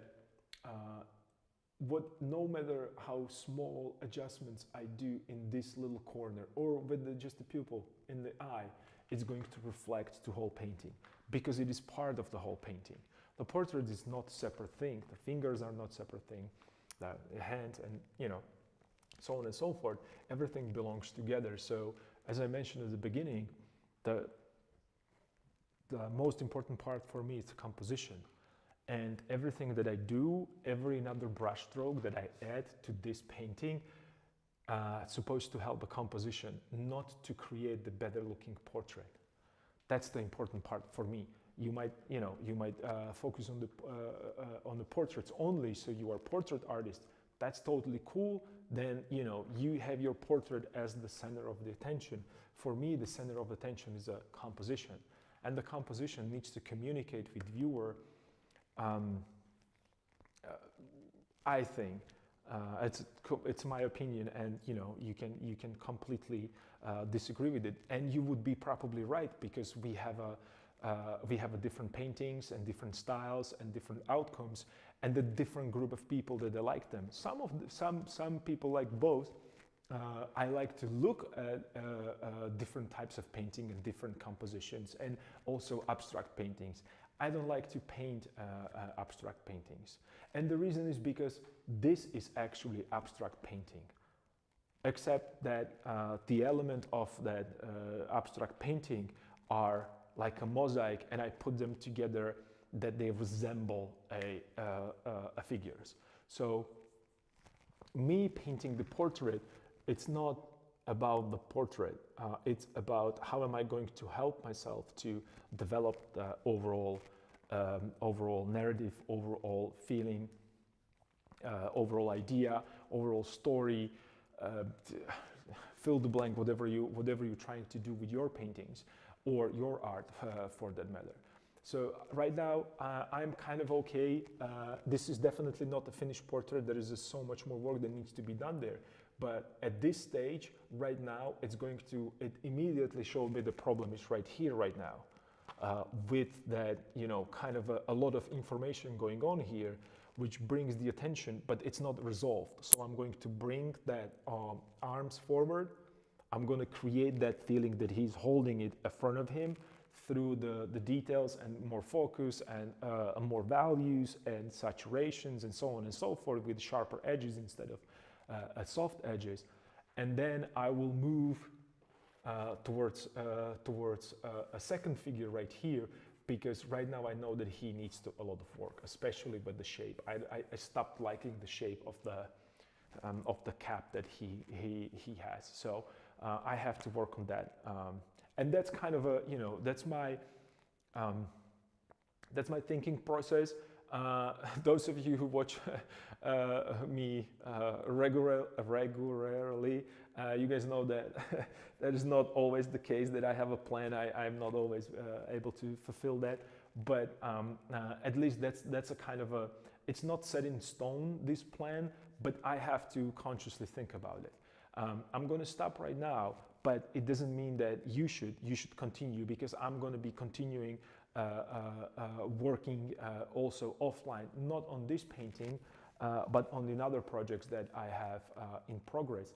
And then tomorrow morning, when I get back to studio morning, first thing that I'm going to see is this painting. So I'm going to address that painting. I'm going to ask myself, what is that?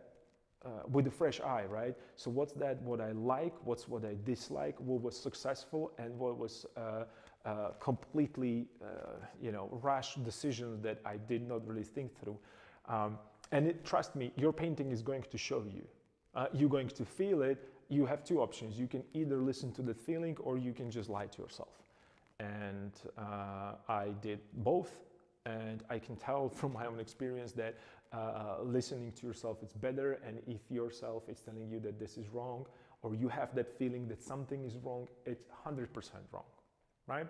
So keep working, and I'll hope to see you next time. Take care. Bye.